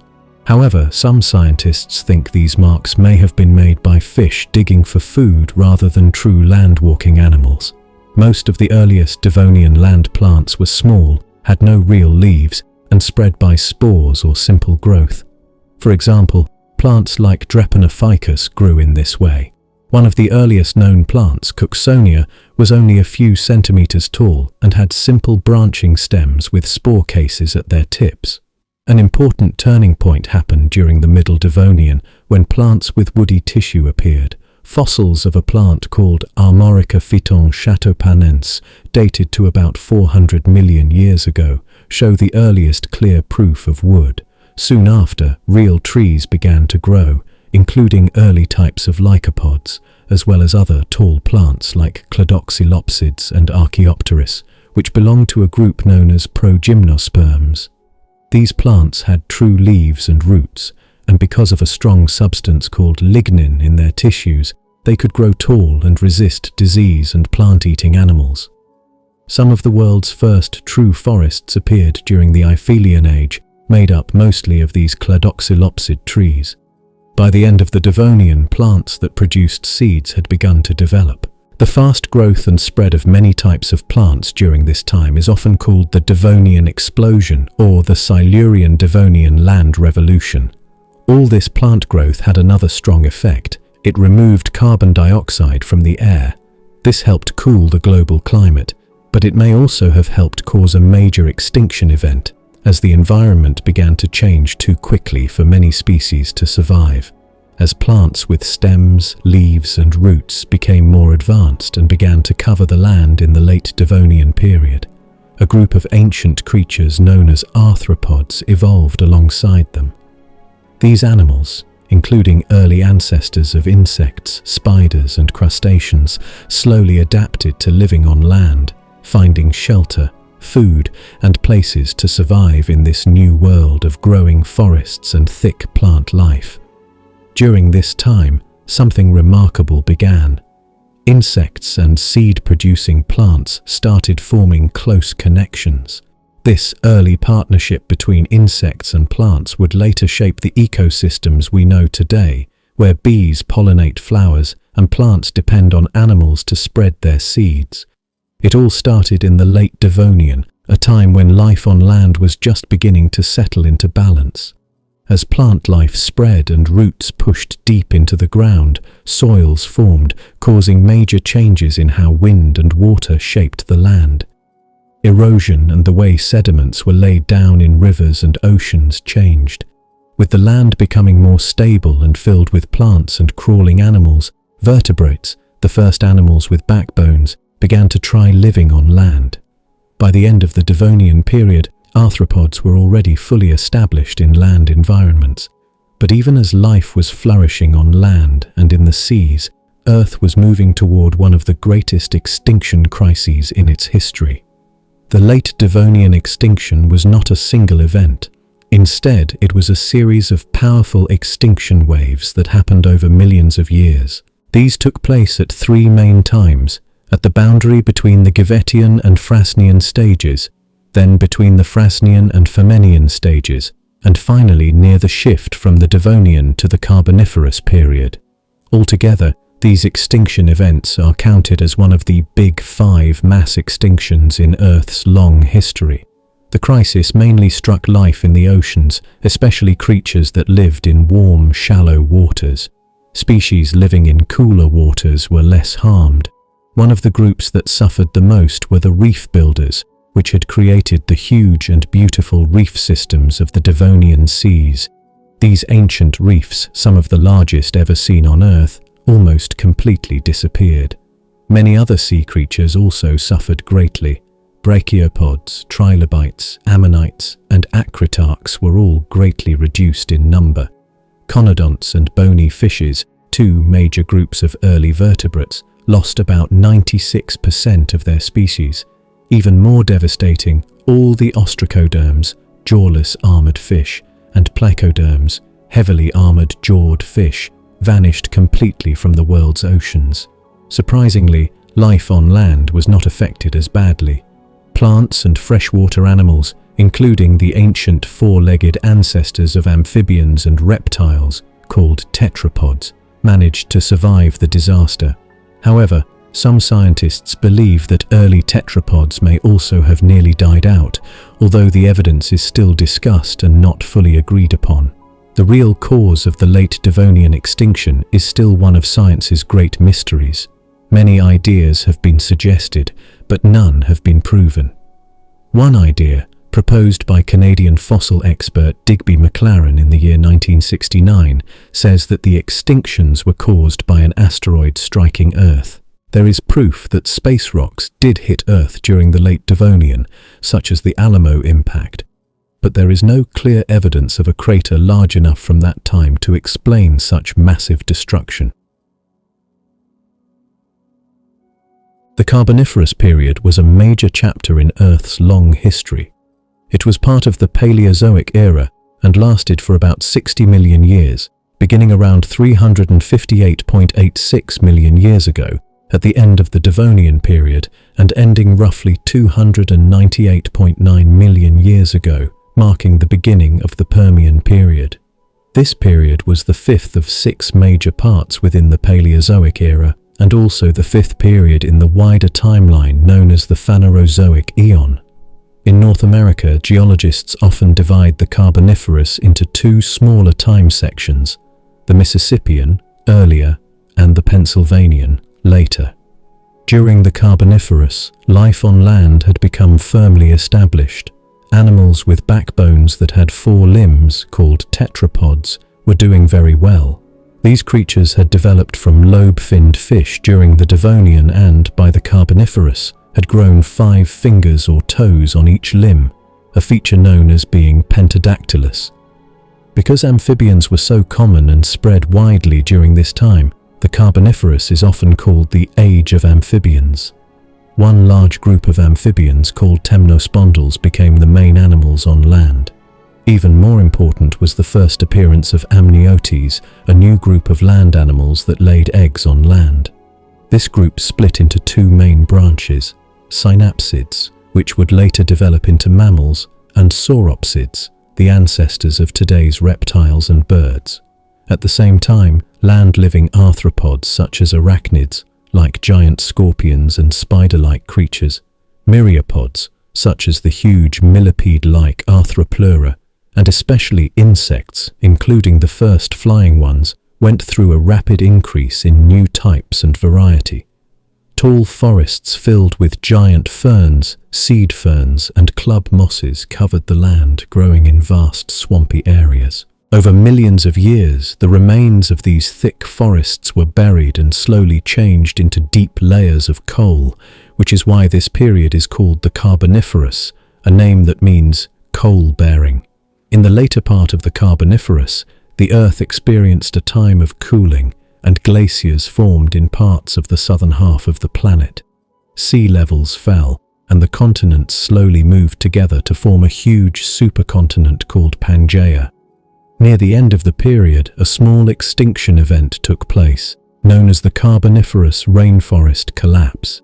This event, caused by climate change, led to the disappearance of many rainforests and the extinction of several species. For a long time, scientists believed that the amount of oxygen in the atmosphere during the Carboniferous was always very high, much higher than today. But more recent research suggests that oxygen levels actually changed over time. They began low, but later rose sharply, at times reaching as high as 25 to 30%, compared to about 21% today. This high oxygen level may have allowed some insects and arthropods to grow to very large sizes. The idea of arranging Earth's rock layers into a time system began in the late 18th century. The name Carboniferous was first used in 1799 by the Irish geologist Richard Kirwan. Later, in 1811, it appeared in print as part of a heading by John Ferry Sr. Coal measures or Carboniferous strata. 4 main rock layers were first included in the Carboniferous: Old Red Sandstone, Carboniferous Limestone, Millstone Grit, and the coal measures. In 1822, geologists William Conybeare and William Phillips officially grouped these layers into a Carboniferous unit. Then, in 1835, Phillips named it the Carboniferous system. Later, scientists realized that the Old Red Sandstone actually belonged to the older Devonian period. Because rock layers in the British Isles were very similar to those in Western Europe, scientists created a shared European system. The Carboniferous was divided into 2 major parts: the Lower Dinantian, mostly made of limestone, and the Upper Silesian, mainly made of sandstone and shale. The Dinantian was further divided into the Tournaisian and Visayan stages. The Silesian was divided into the Namurian, Westphalian, and Stephanian stages. In North America, geologists saw a similar pattern but chose to divide the Carboniferous into 2 separate systems: the Mississippian, rich in limestone, and the Pennsylvanian, rich in coal and shale. These 2 divisions were officially recognized in 1953 by the United States Geological Survey. In Russia, geologists in the 1840s divided the Carboniferous into lower, middle, and upper sections, using rock layers from Russia. By the 1890s, these sections were named Dinantian, Moscovian, and Uralian. The Serpukovian stage was added to the lower Carboniferous, while the Moscovian and Gelian formed the upper part. Later, the Bashkirian stage was added in 1934. In 1975, the International Commission on Stratigraphy officially standardized the Carboniferous timescale. They kept the Mississippian and Pennsylvanian from North America, the Tournaisian and Visayan from Western Europe, and the Serpukovian, Bashkirian, Moscovian, Casimovian, and Gelian from Russian geology. This made earlier terms like Dinantian and Silesian mostly outdated, though some are still used in Europe today. To help geologists around the world agree on time periods, the International Commission on Stratigraphy uses a method called the Global Boundary Stratotype Section and Point. This means choosing a specific rock layer at a certain place to mark the beginning of a stage. So far, the Carboniferous system and only 3 of its stages have officially defined boundaries of this kind, because the rocks and fossils can be complex and difficult to match worldwide. The name Mississippian was first suggested by Alexander Winchell in 1870, based on rock layers seen along the upper Mississippi River. During this time, a shallow sea connected the Paleotethys Ocean with the vast Panthalassic Ocean, allowing sea animals to spread across the world. This made it easier to match rock layers by using fossils. However, there are very few volcanic rocks from the Mississippian, so dating these rocks exactly is difficult. The Tournaisian stage, named after the city of Tournai in Belgium, was introduced by André Dumont in 1832. The boundary marking the start of this stage and of the entire Carboniferous period is found in southern France, at a place called La Serre. Scientists first defined this boundary based on the appearance of a fossil called Siphonodella sulcata, but later research showed problems with this method, making it difficult to match the exact timing worldwide. The Visayan stage, also named by Dumont in 1832, is named after the town of Visay in Belgium. Its boundary point is now placed in southern China, based on the appearance of a fossil called Eoparastaphella simplex, a type of tiny shelled creature. This decision was made in 2009. The Serpukovian stage was first suggested in 1890 by Sergei Nikitin and named after the city of Serpukhov near Moscow. It still does not have an officially chosen boundary point. The boundary between the Visayan and Serpukovian stages matches a time of major climate cooling and the spread of glaciers. This caused sea levels to fall and separated many sea habitats, which made species develop differently in different places, making it harder for scientists to match rock layers worldwide.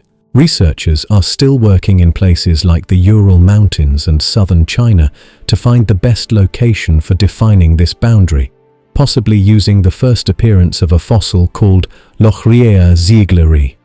The Pennsylvanian period gets its name from the US state of Pennsylvania, where thick layers of coal-rich rock are found in many places. This name was first suggested by the geologist J.J. Stevenson way back in the year 1888. During the Pennsylvanian, some big changes were happening on Earth. One of the largest was the closing of the Reich Ocean and the slow joining of the Earth's land masses to make the supercontinent Pangaea. At the same time, large parts of the southern continent Gondwana were covered in thick ice sheets. This combination of land movement and ice caused major changes in climate and sea levels.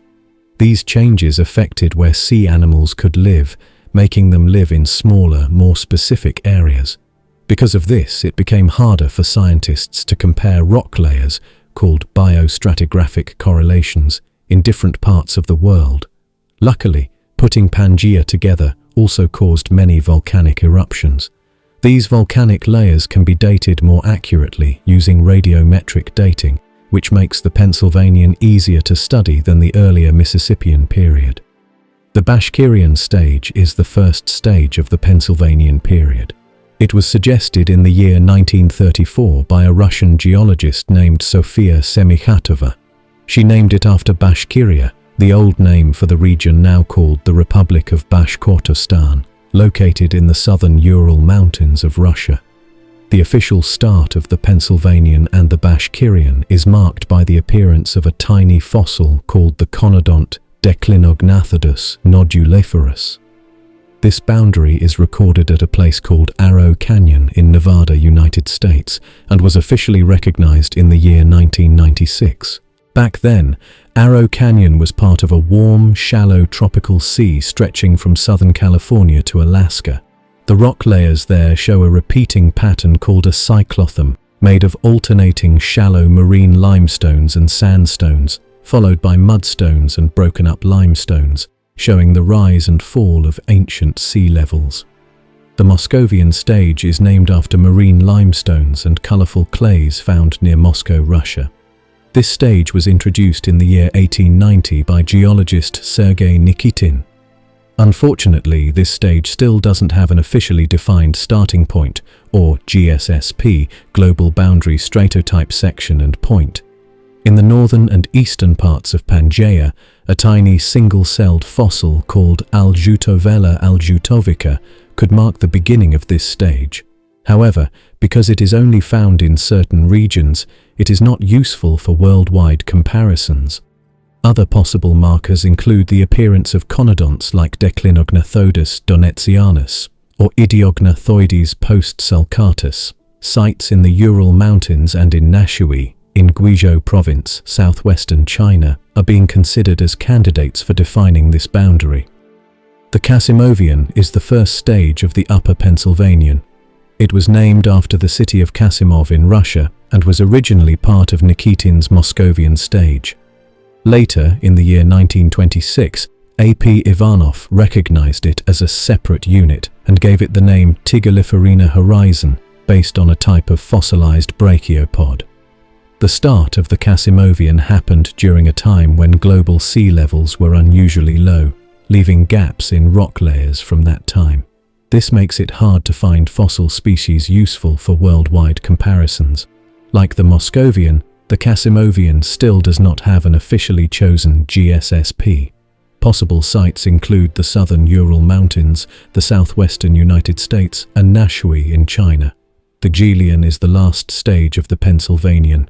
It is named after the village of Gzhel near Ramenskoye in the Moscow region. Once again, Sergei Nikitin defined it back in the year 1890. This stage also does not have a GSSP. Fossils of fusulinids like Rauserites rossicus and Rauserites stuckenbergi are useful for dating rocks in areas like the Boreal Sea and the Paleotethyan region, but they are not found in eastern Pangaea or near the edges of the huge Panthalassa Ocean. Scientists are considering sites in the Urals and Guizhou, China, to define this stage more precisely. The change from the Pennsylvanian to the Permian period is marked by a GSSP located in the Idaralash River Valley near the city of Aktobe, Kazakhstan. This boundary, officially agreed on in the year 1996, is marked by the first appearance of a fossil conodont named Streptognathodus postfusus. A cyclothym is a repeating pattern of rock layers made up of both marine, formed under the sea, and non-marine, formed on land, sediments. Each cyclothym reflects a single cycle of sediment, starting with an eroded surface at its base. Though each one may only be a few meters thick, when stacked together they can form sequences that are hundreds or even thousands of meters thick. Cyclothms formed along continental shelves, which were very shallow and flat. This meant that even a small change in sea level could move the shoreline a lot, either flooding land or exposing large areas to erosion. The main time for cyclothym formation was during the late Paleozoic Ice Age, which lasted from the late Mississippian to the early Permian periods. As glaciers grew, they pulled water out of the oceans, causing sea levels to drop. Rivers then cut channels into the exposed land, and plant roots broke down rocks to form soils. These layers of non-marine sediments formed the base of each cyclothym. When glaciers melted, sea levels rose quickly. Wet lowlands turned into peaty swamps, and thick layers of plant matter built up in these low-oxygen environments. Over time, this plant matter turned into coal. As the seas rose, they flooded these peatlands, depositing sediments from deltas, lagoons, and estuaries. Eventually, fully marine conditions returned, covering everything with layers of limestone, followed by deep-water black shales as sea levels reached their highest point. Although sea levels fell again later, the process was slower and often eroded older layers instead of building new ones. Because the rise in sea level was so fast, the resulting sediment layers were usually less than 10 meters thick. During the Pennsylvanian, cyclothams were common in shallow tropical seas that covered areas of Laurussia, a region that included what is now the western and central United States, Europe, Russia, and Central Asia, as well as parts of the North and South China cratons. These repeating sea level changes followed the glacial cycles of the late Paleozoic Ice Age. Each cycle followed a pattern known as a 100,000-year Milankovitch cycle, the same rhythm that controlled the growth and melting of glaciers on Gondwana. Coal, the dark, energy-rich rock we use for fuel, formed from layers of dead plant material that built up in wet, low-oxygen swamps called peat mires. In these waterlogged places, decaying plants piled up without fully rotting. Over millions of years, this thick, spongy layer of peat was buried under heavy sediments. The pressure and heat from the layers above slowly turned it into coal. Most of the world's coal was made during a very special time in Earth's history, between the late Carboniferous period and the early Permian period. That means most coal on Earth was formed roughly between 323 million and 285 million years ago. The plants that filled these ancient swamps didn't just become coal, they also helped change the air, especially by increasing the amount of oxygen. During the part of the Carboniferous period known as the Pennsylvanian, huge amounts of plant material built up in vast swampy wetlands located near the equator. These rich, low-lying areas stretched across what are now the remains of the central Pangaean Mountains in an ancient landmass called Laurussia, as well as around the edges of what we now call the North China and South China cratons. During colder times, called glacial periods, sea levels dropped, showing wide areas of land that had been underwater before. Enormous rivers, some several kilometers wide, cut through these newly exposed lands, feeding into networks of smaller rivers, lakes, and swampy peat bogs. When the Earth warmed again and the glaciers melted, sea levels rose, covering these wetlands with mud and sand. This cycle of exposure and covering happened again and again for millions of years. Over time, the weight of new sediments pressed down on the buried peat, turning it into thick layers of coal. In other parts of the world, such as Siberia and Western Australia, smaller coal swamps also formed, especially during warmer periods, filled with plants that could live in milder climates. Scientists still debate why Earth saw this huge rise in coal formation specifically during the Carboniferous period. One popular idea, called the delayed fungal evolution hypothesis, suggests that trees evolved to produce a tough material in their wood called lignin, which resists decay. However, fungi that could break down lignin hadn't evolved yet, so for a while, dead trees and plants simply piled up, creating vast amounts of undecomposed plant material.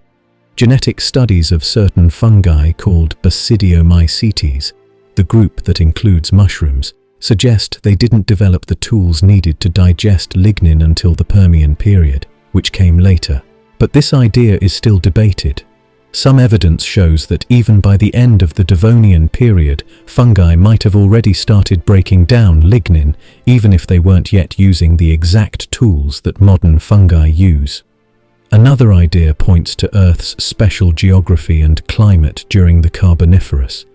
At that time, many continents were grouped near the equator, where the climate was hot and humid. The land was flat, low, and slowly sinking. Perfect conditions for forming endless swamps. This setup, along with very high levels of plant growth, could explain the huge buildup of peat and the surge in coal formation.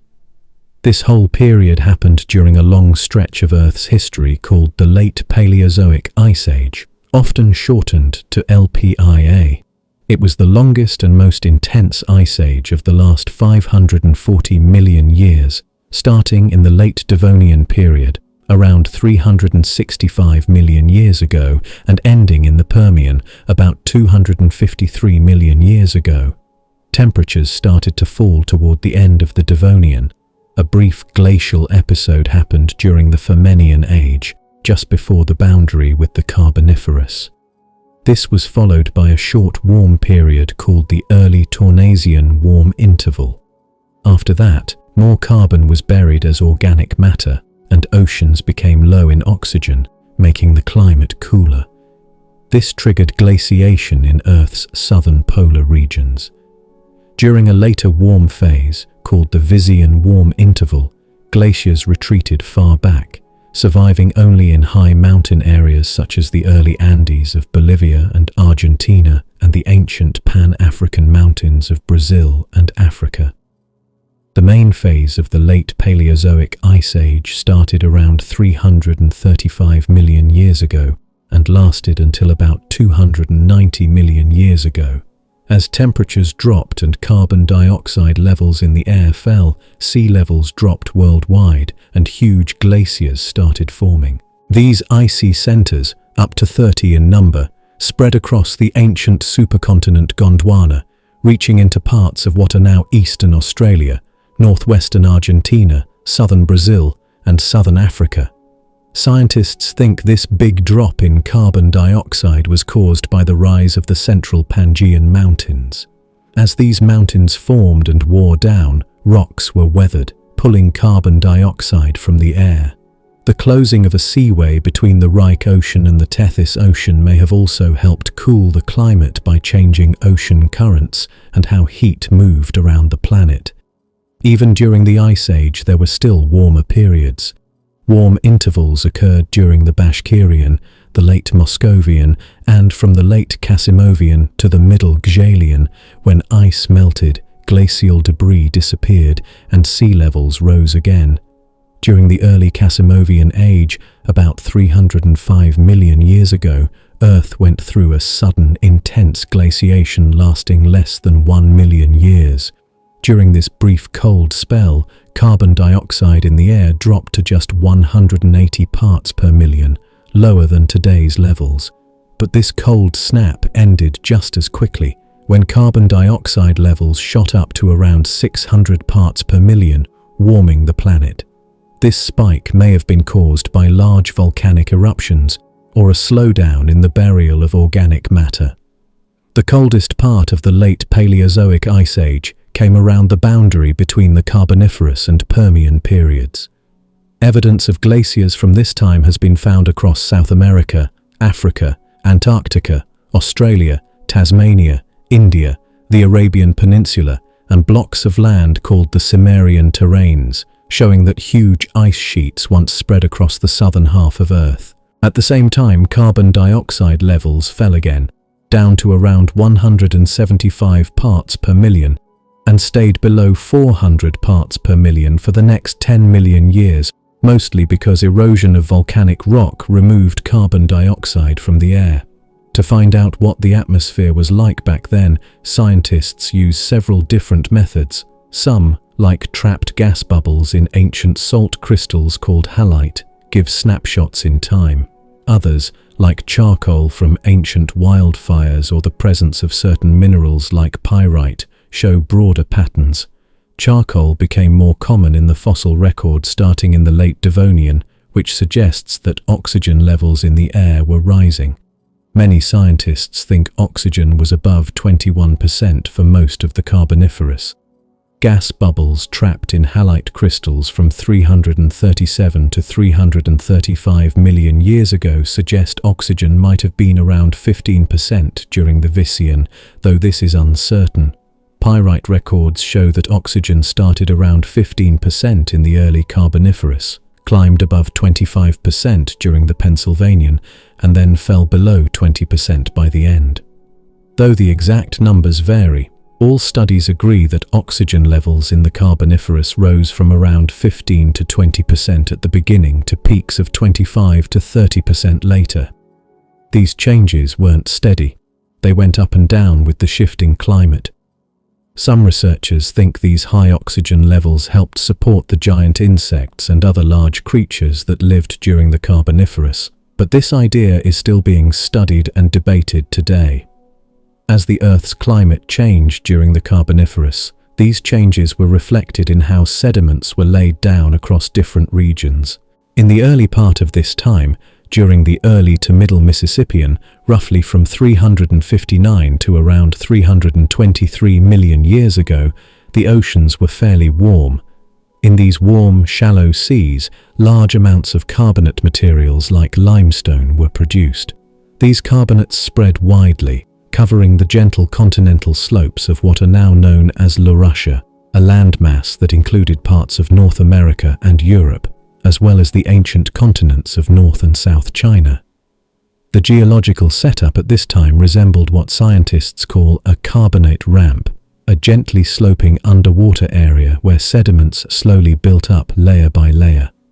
Around the coasts of Laurussia, Kazakhstania and northern Gondwana, thick beds of evaporate minerals like rock salt and gypsum were also forming as shallow seas dried out.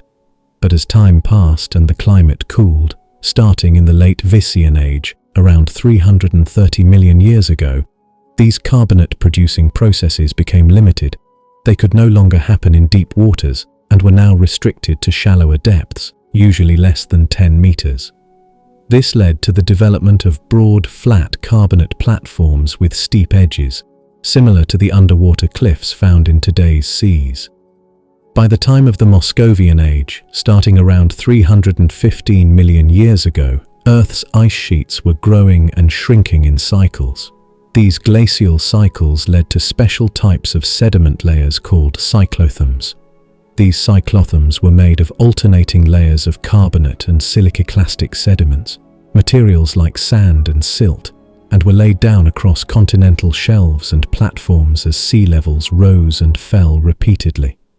As glaciers grew and then melted with the seasons, icy waters flowed along the edges of the Gondwanan continent, bringing near-freezing temperatures to the surrounding seas. Evidence of this can still be seen today in glendenite, an unusual mineral that forms from acaite, a type of calcium carbonate that only crystallizes in cold water.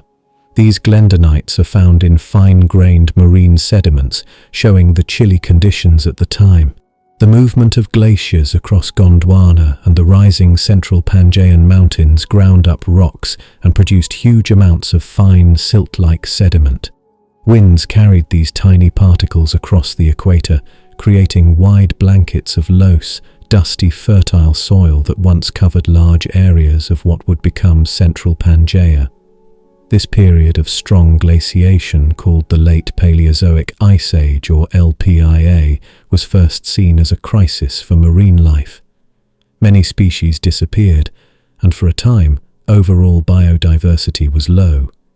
But newer research shows that this wasn't just a time of loss.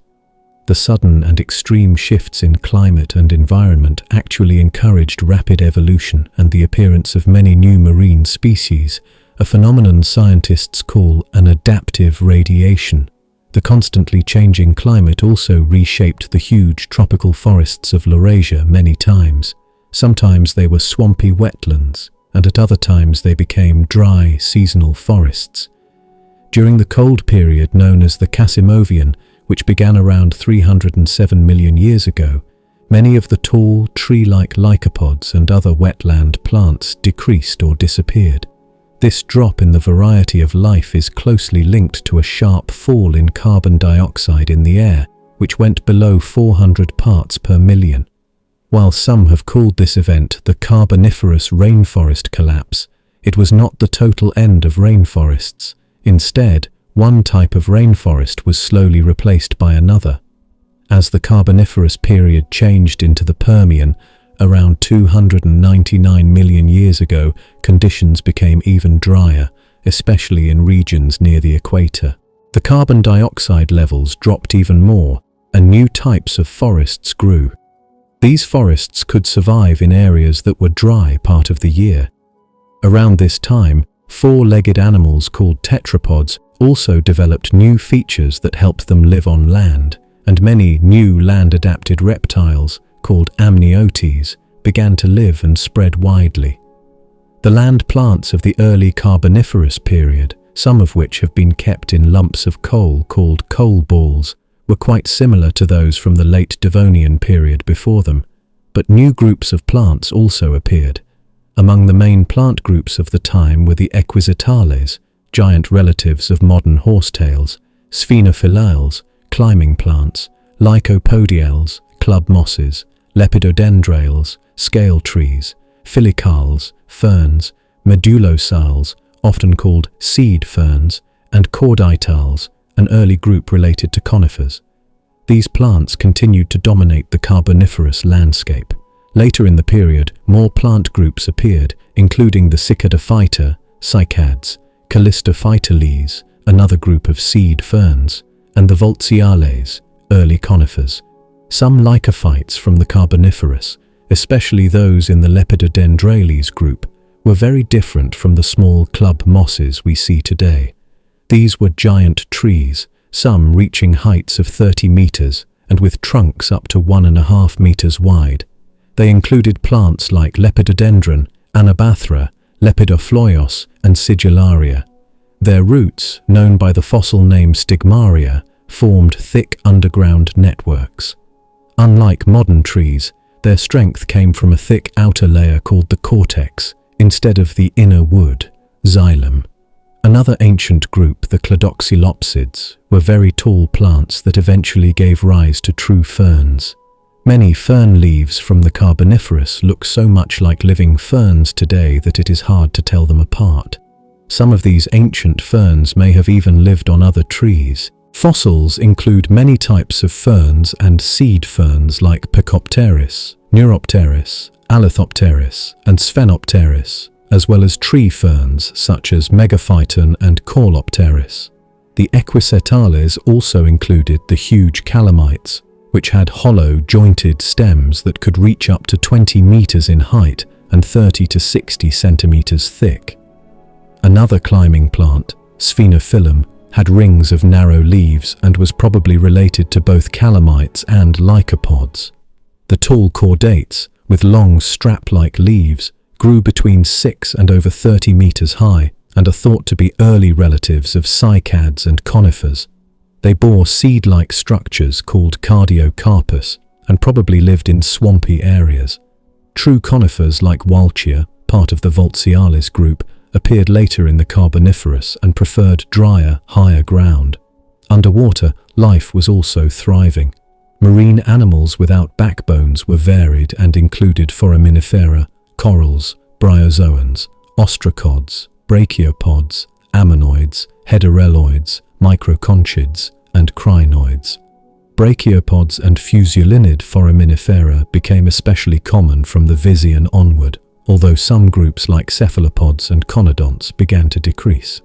This growth in marine life diversity is called the Carboniferous earliest Permian biodiversification event. One of the most common and successful foraminifera of the time was Fusulina, which lived in ancient seas across what are now Russia, China, Japan, and North America. Tiny shelled creatures like radiolarians have been found in rocks called cherts from places such as Devon and Cornwall in England and across Russia and Germany.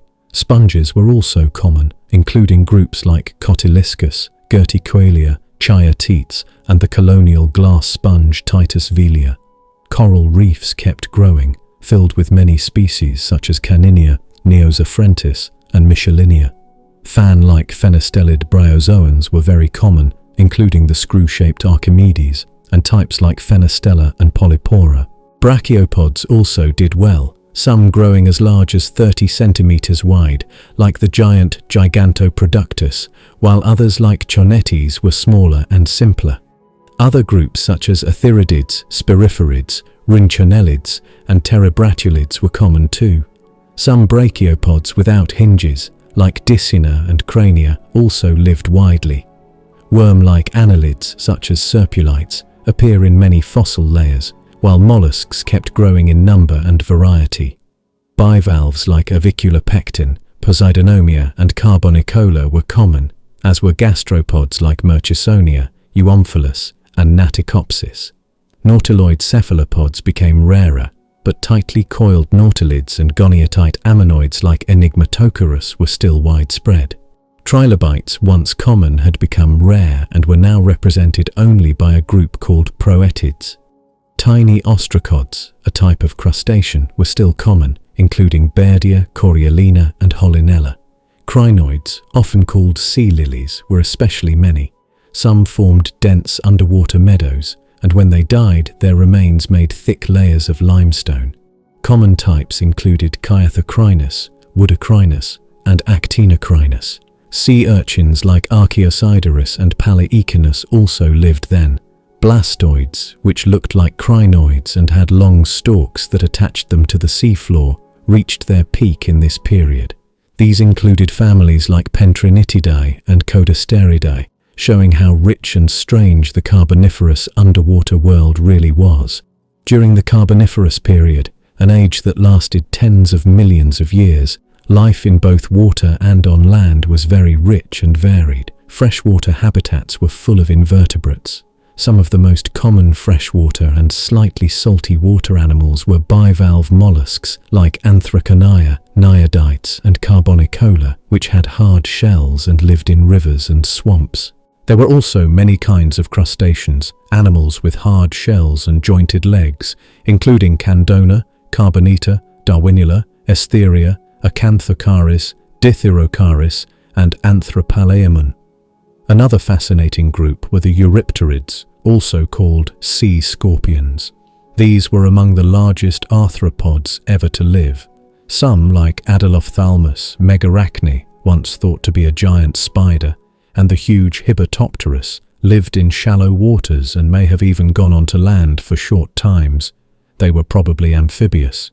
Sometimes the sea briefly returned to these low, swampy areas, leaving thin layers of sediment called marine bands. These layers often contain fossils of marine animals such as Lingula, Orbiculoidea, and Productus, which lived in salty or slightly salty water. On land, many air-breathing arthropods also appeared.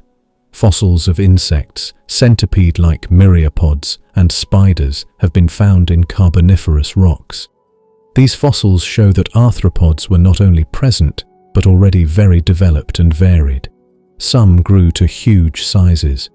One of the largest was Arthropleura, a giant millipede-like creature that could grow up to 2.5 meters long, about 8.5 feet, making it the biggest land-dwelling invertebrate known in Earth's history. In the middle of the Mississippian epoch, early in the Carboniferous, the first winged insects began to appear. Soon after, the skies were dominated by huge predatory insects called the Protodonata, or griffin flies.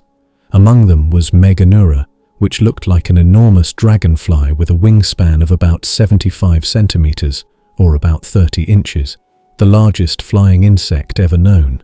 Other early insect groups included Syntonopterodea, early relatives of mayflies, the plentiful and often large plant juice-sucking Paleodictyopteroidea, the plant-eating Protorthoptera, and early ancestors of cockroaches called Dictyoptera. Many of these ancient insects were found in rich fossil beds from places like the coalfields of Saarbrücken in Germany and Commentry in France, as well as inside fossilized hollow tree trunks in Nova Scotia, Canada. British coalfields also produced well-preserved examples, such as Archaeopteryx, which had large wings with parts measuring over 4 centimeters, or about 2 inches. Some insects, like those in the genus Brodia, still show traces of bright colors on their fossilized wings. Interestingly, inside the hollow tree trunks in Nova Scotia, scientists also found early land snails like Archaeozonites and Dendropupa. Meanwhile, the Carboniferous seas were full of fish, especially the elasmobranchs, a group that includes sharks and rays. Some, like Samodus, had strong, flat teeth, good for crushing the hard shells of brachiopods and crustaceans. Others, like the Ctenacanthiforms, could grow very large. Some, like Cyvodus, may have reached around 6 to 9 meters, or 20 to 30 feet. There were also sharp-toothed species like the Simoriida and the Petalodonts, which had unusual round, slicing teeth. Most of the bigger cartilaginous fish lived in the ocean, but some, like the Xenocanthida, adapted to live in the freshwater swamps of the coal forests. Others, such as Bandringa, also moved into inland waters.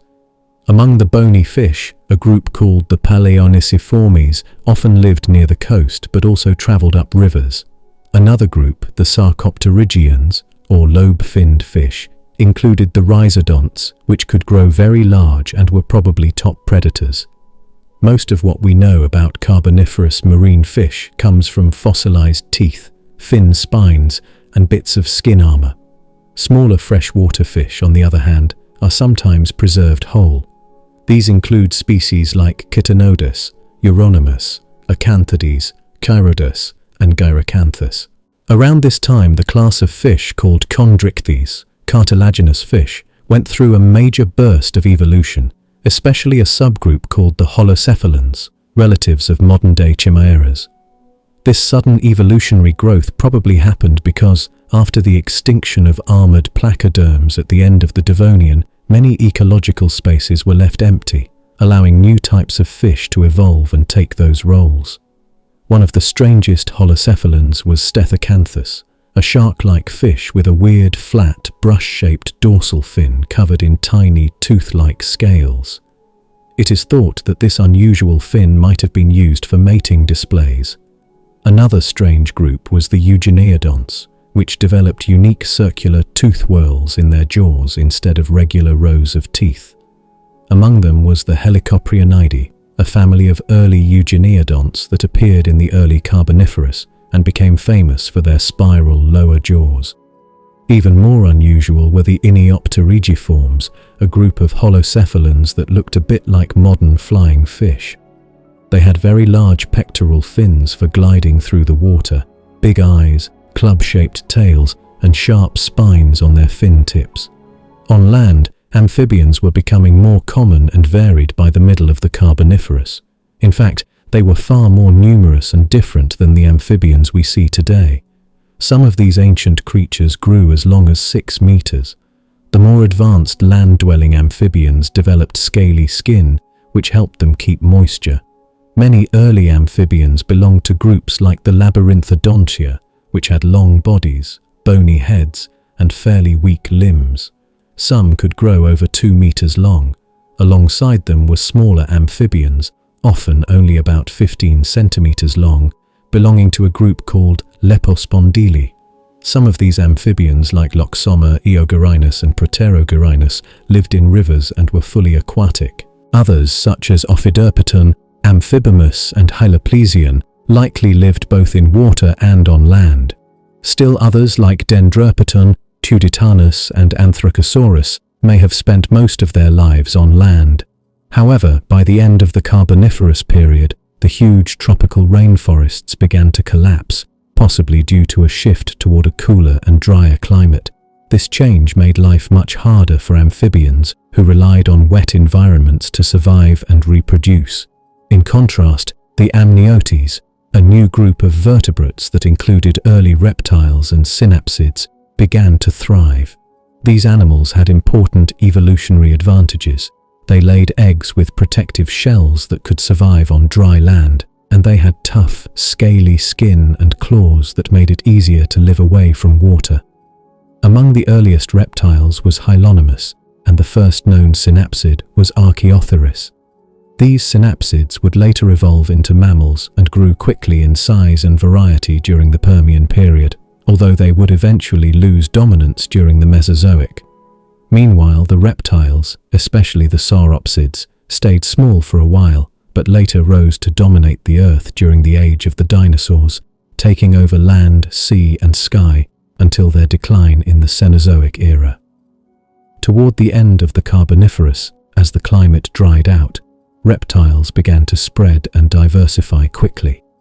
By this time, amniotes had already split into several groups, including pelycosaurs, early synapsids, protorothyridids, captorhinids, saurians, and araeosolids, each paving the way for future evolutionary paths. As plants and animals were thriving and growing larger, fungi were also diversifying, especially on land. Marine fungi continued to live in the seas, while on land, almost all modern classes of fungi had already appeared by the later part of the Carboniferous period.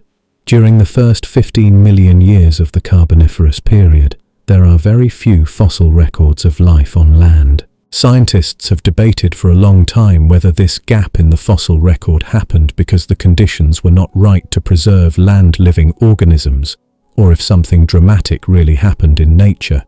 Recent research suggests that there was a noticeable drop in the amount of oxygen in the Earth's atmosphere during this time. This points to the possibility of a major ecological crisis or even a partial collapse of the ecosystems on land. This period of change led to the disappearance of certain groups of ancient creatures. Among them were the fish-like ichthyostegalians, early amphibians from the Devonian period that had bodies shaped like fish but were beginning to explore life on land. These animals were gradually replaced by more advanced types of amphibians. Two important groups began to dominate: the temnospondylians, which were large and varied amphibians, and the reptiliomorphs, which were closer relatives to the first true reptiles. These newer forms became the most common vertebrates living on land during the Carboniferous. As the Carboniferous period neared its end, the Earth faced another major extinction event. On land, this is known as the Carboniferous rainforest collapse. Huge tropical rainforests, which had once stretched across vast areas, began to fall apart very suddenly. The Earth's climate, which had once been hot, moist, and perfect for lush jungles, became cooler and much drier.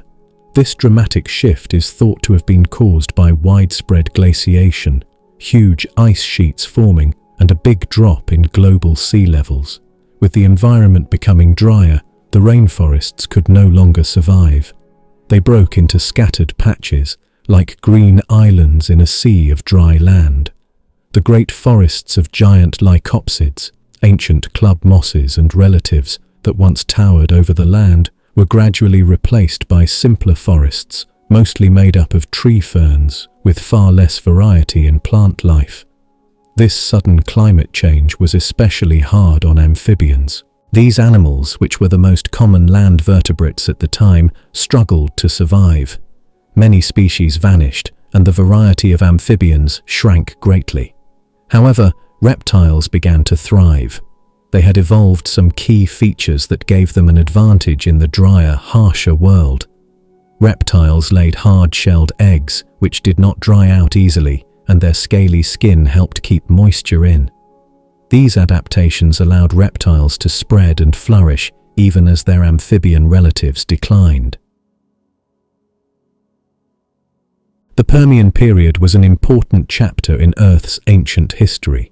It lasted for about 47 million years, starting at the end of the Carboniferous period, around 298,900,000 years ago, and ending at the start of the Triassic period, about 251,900,000 years ago. The Permian was the sixth and last period of the Paleozoic era, after which came the Mesozoic era, starting with the Triassic. The name Permian was first used in the year 1841 by the British geologist Sir Roderick Impey Murchison. He named it after the region of Perm in Russia, where he found clear layers of rock during his geological studies near the Ural Mountains, together with French geologist Edouard de Verneuil. In that area, Murchison noticed a huge stack of different rocks, like marl, limestone, schist, sandstone, and conglomerate, sitting on top of older Carboniferous rocks. These new layers were different from anything seen before, and that's how the Permian became officially recognized as a new geological period. The name of the region itself, Perm, comes from an old medieval kingdom called Permia, which once occupied the same land, and is now part of today's Perm Krai in Russia. Before the term Permian was used, geologists in Germany called these rocks Rotliegend and Zechstein, while in Britain they were thought of as part of the New Red Sandstone. During the Permian period, the Earth looked very different. All the continents had come together to form one huge supercontinent called Pangaea.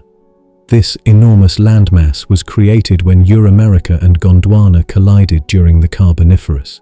It was surrounded by a giant ocean called Panthalassa. Inside Pangaea, the climate became hotter and drier, especially after the Carboniferous rainforests collapsed, leaving behind large deserts. As the environment became harsher, animals had to adapt. Amphibians, which needed water to live and reproduce, started to decline. In their place rose a new group of animals called amniotes, creatures that laid eggs with protective shells, which made them better suited for dry areas. These amniotes eventually split into two main groups: the synapsids, which include the ancestors of mammals, and the sauropsids, which include reptiles and eventually birds. The Permian period also saw several waves of extinction, at least 3 and maybe 4, as suggested by scientists. One major extinction happened at the end of the early Permian, during a time called the Caesarean epoch. During this event, many early synapsids, especially a group often called pelycosaurs, died out, and more advanced forms known as therapsids started to appear. Later, during the Capitanian stage near the end of the Middle Permian, another big extinction event took place. This was probably linked to massive volcanic eruptions in what is now China, forming the Emetian Traps. But the worst disaster was still ahead. At the very end of the Permian, around 251 million years ago, the world went through the worst mass extinction in Earth's entire history. This event, called the Permian-Triassic extinction, or sometimes the Great Dying, wiped out about 81% of marine species and 70% of land species. It was a truly devastating global disaster. The cause is strongly linked to massive volcanic eruptions in Siberia, which formed the Siberian Traps, vast layers of lava and ash that released huge amounts of toxic gases and carbon dioxide, causing climate collapse. Life took a very long time to recover. On land, ecosystems needed 30 million years into the Triassic period to fully rebuild. The naming of the Permian was not without disagreement. A French-American geologist named Jules Marcou, between 1853 and 1867, found Permian-age rocks across a large part of North America, from the Mississippi River to the Colorado River. He suggested calling it the Diassic period, a mix of Dias and Trias, but Murchison strongly opposed this name, and it was never widely accepted. For many years afterward, the United States Geological Survey refused to recognize the Permian as a separate period. Until the year 1941, they treated it as part of the Carboniferous period, grouping it with other subdivisions called the Mississippian and the Pennsylvanian. To organize the Permian more clearly, geologists divide it into 3 main time blocks, called epochs, from oldest to youngest: Caesarean epoch, Guadalupian epoch, and Lopingian epoch. Each epoch is further divided into smaller slices of time called stages, which match rock layers from different places in the world. These stages also help scientists line up the timing of rock layers across continents. To make this global coordination accurate, the International Commission on Stratigraphy, ICS, uses something called a Global Boundary Stratotype Section and Point, GSSP. This is a specific place, usually a rock formation, that marks the start of a stage and is used as the official reference for geologists worldwide. For most of the 20th century, geologists only split the Permian into 2 parts: early and late Permian, with the Kungurian stage considered the last stage of the early Permian. But in the year 1992, geologist Glenister and his team suggested that the stages called Rhodian to Capitanian were different enough to be their own middle epoch. This idea was officially accepted in 1999, and since then, the 3-part division has been the standard way to describe the Permian. In the past, scientists studying Permian ocean rocks mostly used fossils of ammonoids, spiral-shelled marine animals related to modern squids and octopuses. But these fossils are not very common in Permian rocks, and each ammonoid species often lived for many millions of years, which makes it harder to use them to mark specific times. Because of this, experts now use the fossil remains of a different kind of ancient creature, conodonts, to define key time boundaries in the Permian. Conodonts were mysterious, eel-like animals without jaws that had tiny tooth-like structures in their mouths. Although they are long extinct, their hard mouthparts fossilized well and are found in many rock layers from the Paleozoic era and the Triassic period, making them very useful for identifying and comparing rock layers worldwide. The official starting points for each age of the Permian, called GSSPs, Global Boundary Stratotype Section and Point, are now based on the first appearance of certain species of conodonts in the fossil record. The Cisuralian series, which is the earliest part of the Permian, gets its name from rocks found on the western slopes of the Ural Mountains in what is now Russia and Kazakhstan. The term Cisuralian was suggested in the year 1982 by geologist J.B. Waterhouse. At first, it included three stages: the Aselian, Sakmarian and Artinskian, but later the Kungurian stage was also added to match the Russian classification of the Lower Permian. Earlier, in the year 1900, French geologist Albert-Auguste Cochon de Lapparent had suggested the name Uralian series, but it was later dropped because it was not used consistently. The Aselian stage was named in the year 1954 by Russian geologist V.E. Ruzhenchev after the Asel River in the southern Ural Mountains. The official GSSP for the start of the Aselian is located in the Ideralash River Valley near Aktober in Kazakhstan. This boundary was officially accepted in the year 1996, and it is defined by the first appearance of a conodont species called Streptognathodus postfusus. Next is the Sakmarian stage, which gets its name from the Sakmara River, also in the southern Urals. This name was introduced by the famous Russian geologist Alexander Karpinsky in the year 1874. The GSSP for the start of the Sakmarian is found at a site called the Usolka section in the same region, and this boundary was officially approved in the year 2018. It is marked by the first appearance of the conodont species Suetognathus binodosus. The Artinskian stage is named after the town of Arty in the Sverdlovsk region of Russia. Like the Sakmarian, it was named by Karpinsky in the year 1874. Currently, there is no officially agreed upon GSSP for the start of the Artinskian, but scientists have suggested defining it by the first appearance of a conodont species known as Suetognathus affinis whitei. The Kungurian stage is named after the city of Kungur in the region of Perm Krai. It was introduced by Alexander Antonovich Stukenberg in the year 1890. Like the Artinskian, it still does not have an officially ratified GSSP. However, some recent studies suggest marking its beginning by the first appearance of the conodont species Neostreptognathodus pnevi. Moving to the middle part of the Permian, we have the Guadalupian series, named after the Guadalupe Mountains in the states of Texas and New Mexico in the United States. This name was first used in the year 1902 by American paleontologist George Herbert Gertie, based on the thick layers of marine rocks found in that region. The first stage of the Guadalupian is the Rhodian, named in the year 1968 after the Rhode Canyon member of the Word Formation in Texas. The GSSP for the start of the Rhodian is located in the Stratotype Canyon in the Guadalupe Mountains, about 42 meters 7 centimeters above the base of the Cutoff Formation.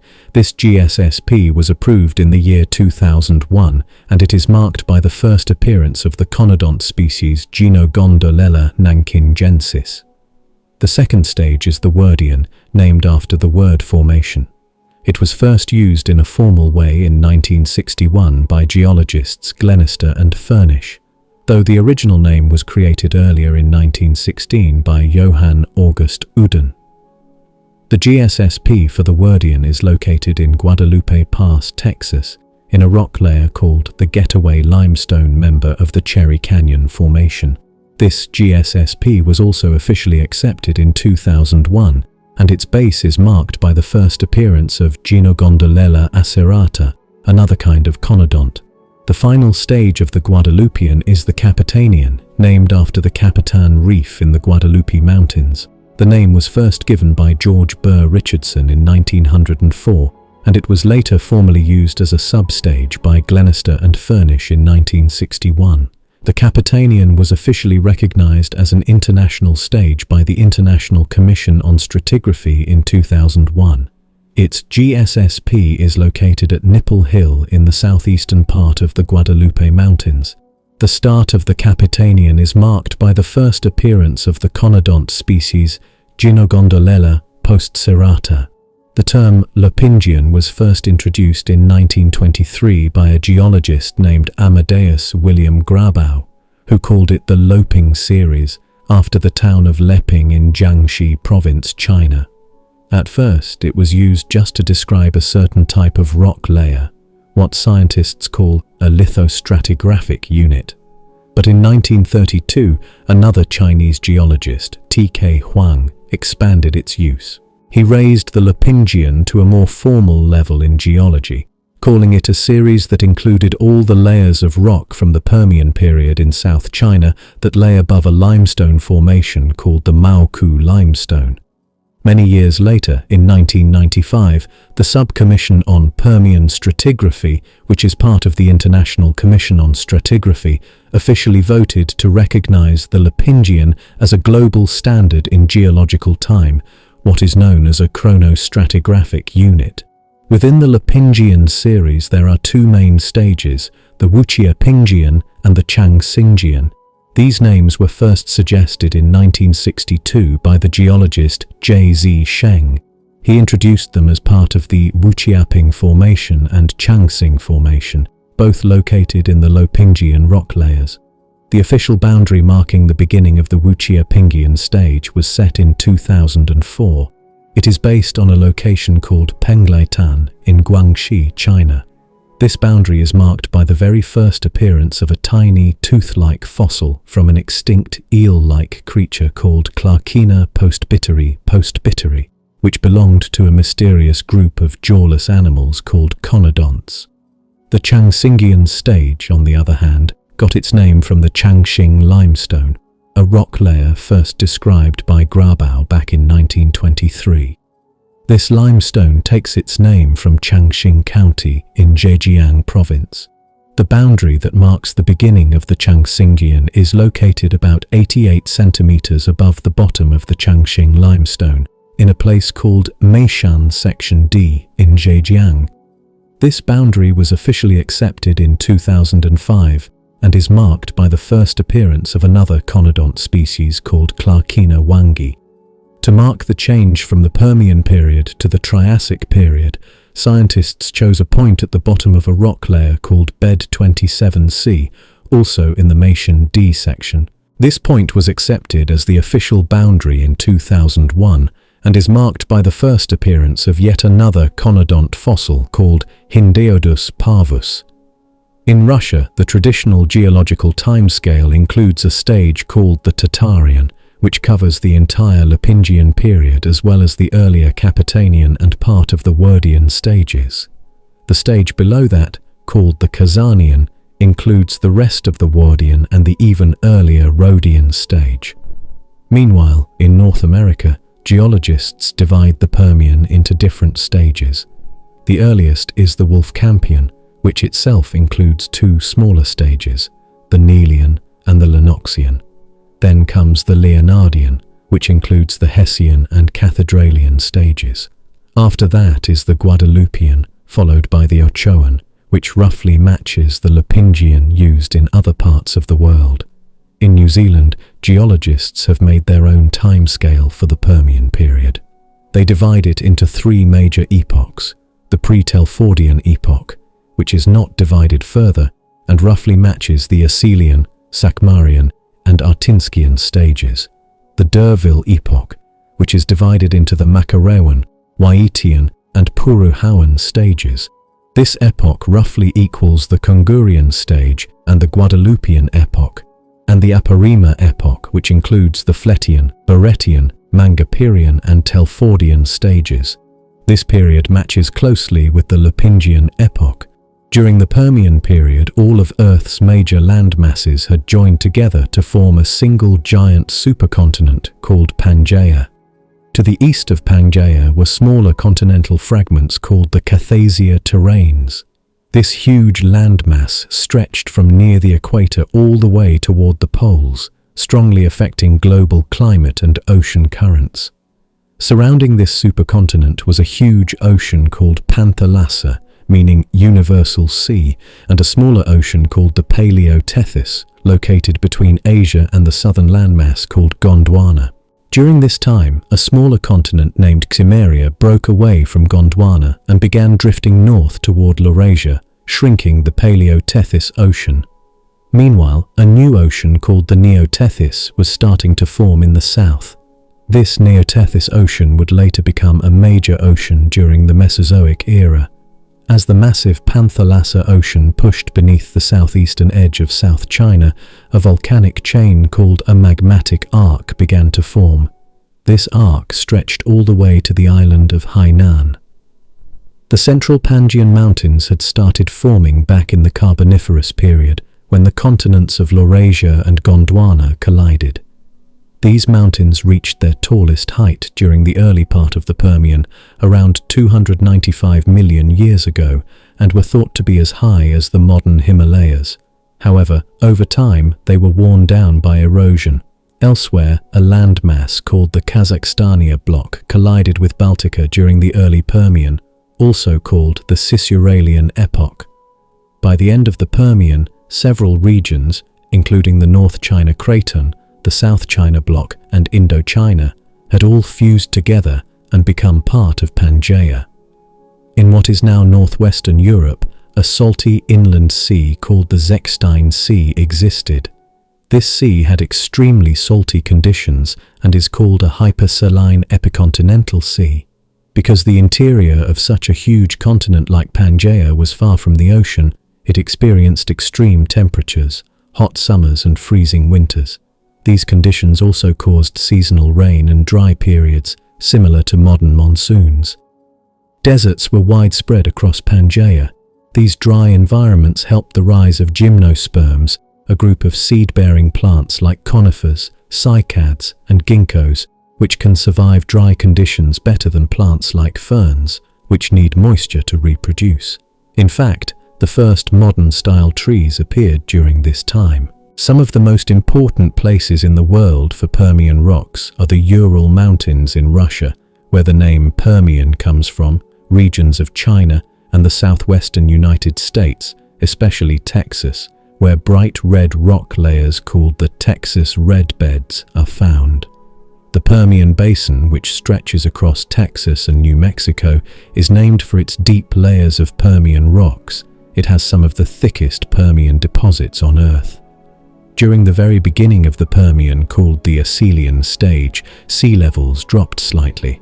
They then stayed relatively high, several tens of meters above today's sea level, through much of the early Permian. But starting in the Rhodian stage, sea levels began to fall sharply. This drop reached its lowest point during the Wuchia-Pingian, when sea levels dropped to almost the same as today. After that, in the Changxingian, sea levels began to rise again slightly. At the beginning of the Permian, the Earth was still in an ice age that had started long ago in the late Devonian period, more than 360 million years ago, and had continued through the whole Carboniferous period. This icy period reached its coldest point in the late Pennsylvanian epoch, which was part of the Carboniferous.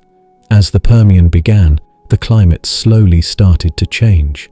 In the Cisuralian epoch, which marks the early part of the Permian, the planet began to dry out. This drying, or increase in dryness, was especially noticeable in regions near the equator, particularly across Pangaea, the giant supercontinent that covered most of the world. At the same time, the melting of ancient ice sheets caused sea levels to rise. Around the boundary between the Carboniferous and Permian periods, a short-lived warming event happened. Although temperatures rose, the climate also became much drier, and these dry conditions continued. However, during the Aselian and Sakmarian stages, both in the early Permian, the Earth cooled again, reaching the peak of the Ice Age. Then, by about 287 million years ago, something dramatic happened. The Artinskian warming event began, and the climate became warmer once more. The great ice cap over the South Pole started to shrink, but some glaciers still clung to the highlands of eastern Australia, northern Siberia, and southern Africa. This warming also caused even drier conditions, especially in the interiors of the continents. Later, near the end of the Kungurian stage, the Earth cooled again, starting a new ice period that lasted into the early Capetanian stage. Even though it was cooler, the average temperatures were still warmer than they had been at the very start of the Permian. Yet another cooling phase came during the Middle Capetanian, lasting about 3 to 4 million years. This was called the Kimura event. But this cool period did not last long.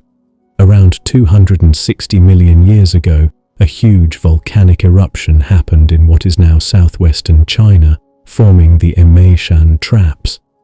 The gases and heat from this eruption caused a sudden warming called the Emeishan thermal excursion, which helped lead to a mass extinction in the Capetanian.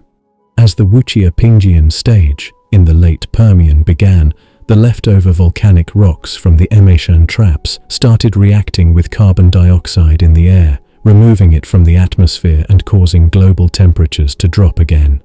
By the late Wuchia-Pingjian, the long-lasting late Paleozoic ice age finally ended, and the last glaciers in Australia melted away.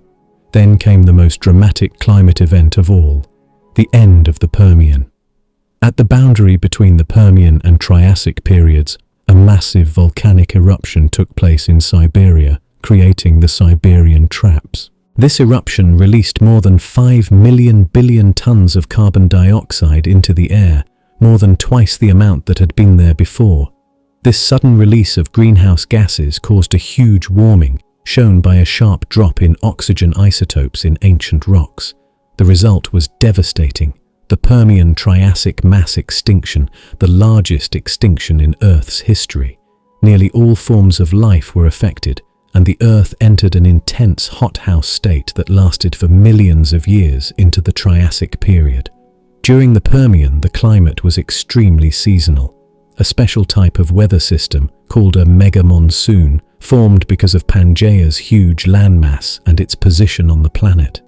These massive seasonal winds caused extreme dryness in the interior regions of the supercontinent, while places along the western shores of the ancient Paleotethys Ocean received very heavy rainfall. Scientists have found many pieces of evidence for this mega-monsoon. For example, signs of ancient rainforests have been discovered in the Changtang Basin of Tibet, and rock layers in Australia's Sydney Basin show big seasonal changes in sediments, burrows and fossils. Climate models using modern weather patterns also show that such a strong monsoon system would naturally develop under the conditions of the Permian Earth.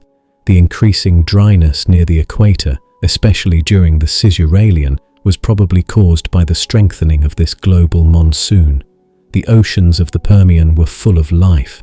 There were many types of mollusks, brachiopods and echinoderms, like sea stars and sea urchins.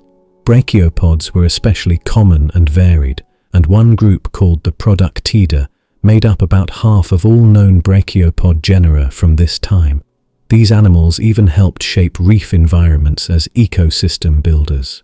Among the shelled sea creatures called ammonoids, the Goniatitida were common in the early and middle parts of the Permian, but they began to fade later.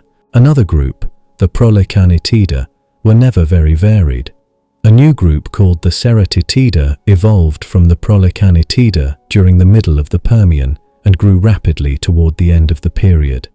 As for trilobites, only 3 families were still around during the Permian: Proetidae, Brachymetopidae and Philipsiidae.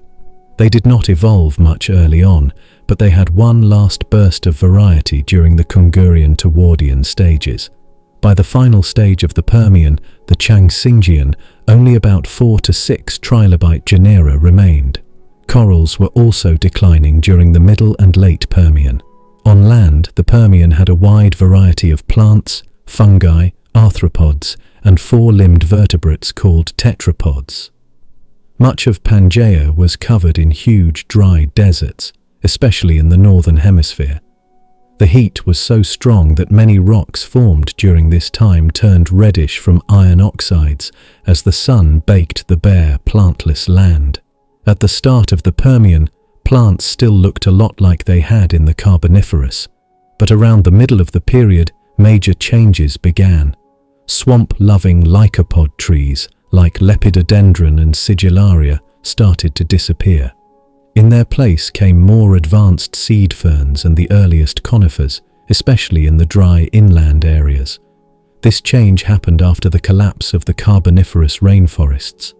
By the end of the Permian, those ancient swamp plants survived only on a chain of tropical islands called Cathasia, which lay near the equator in what would later become South China. Meanwhile, conifer trees grew in great variety. These included the ancestors of many modern tree families. In the southern parts of the world, huge forests of seed ferns, known as the Glossopteris flora, thrived. Oxygen levels may have been quite high there. Ginkgo trees and cycads, which are still around today, also appeared during this fascinating chapter of Earth's history. During the Permian period, which lasted from about 299 million years ago to around 252 million years ago, insects, tiny creatures that had already become quite common in the earlier Carboniferous period, went through a major boom in variety. In the early Permian, many new types of insects appeared and they began to evolve in many directions. But by the time the Permian was ending, things slowed down.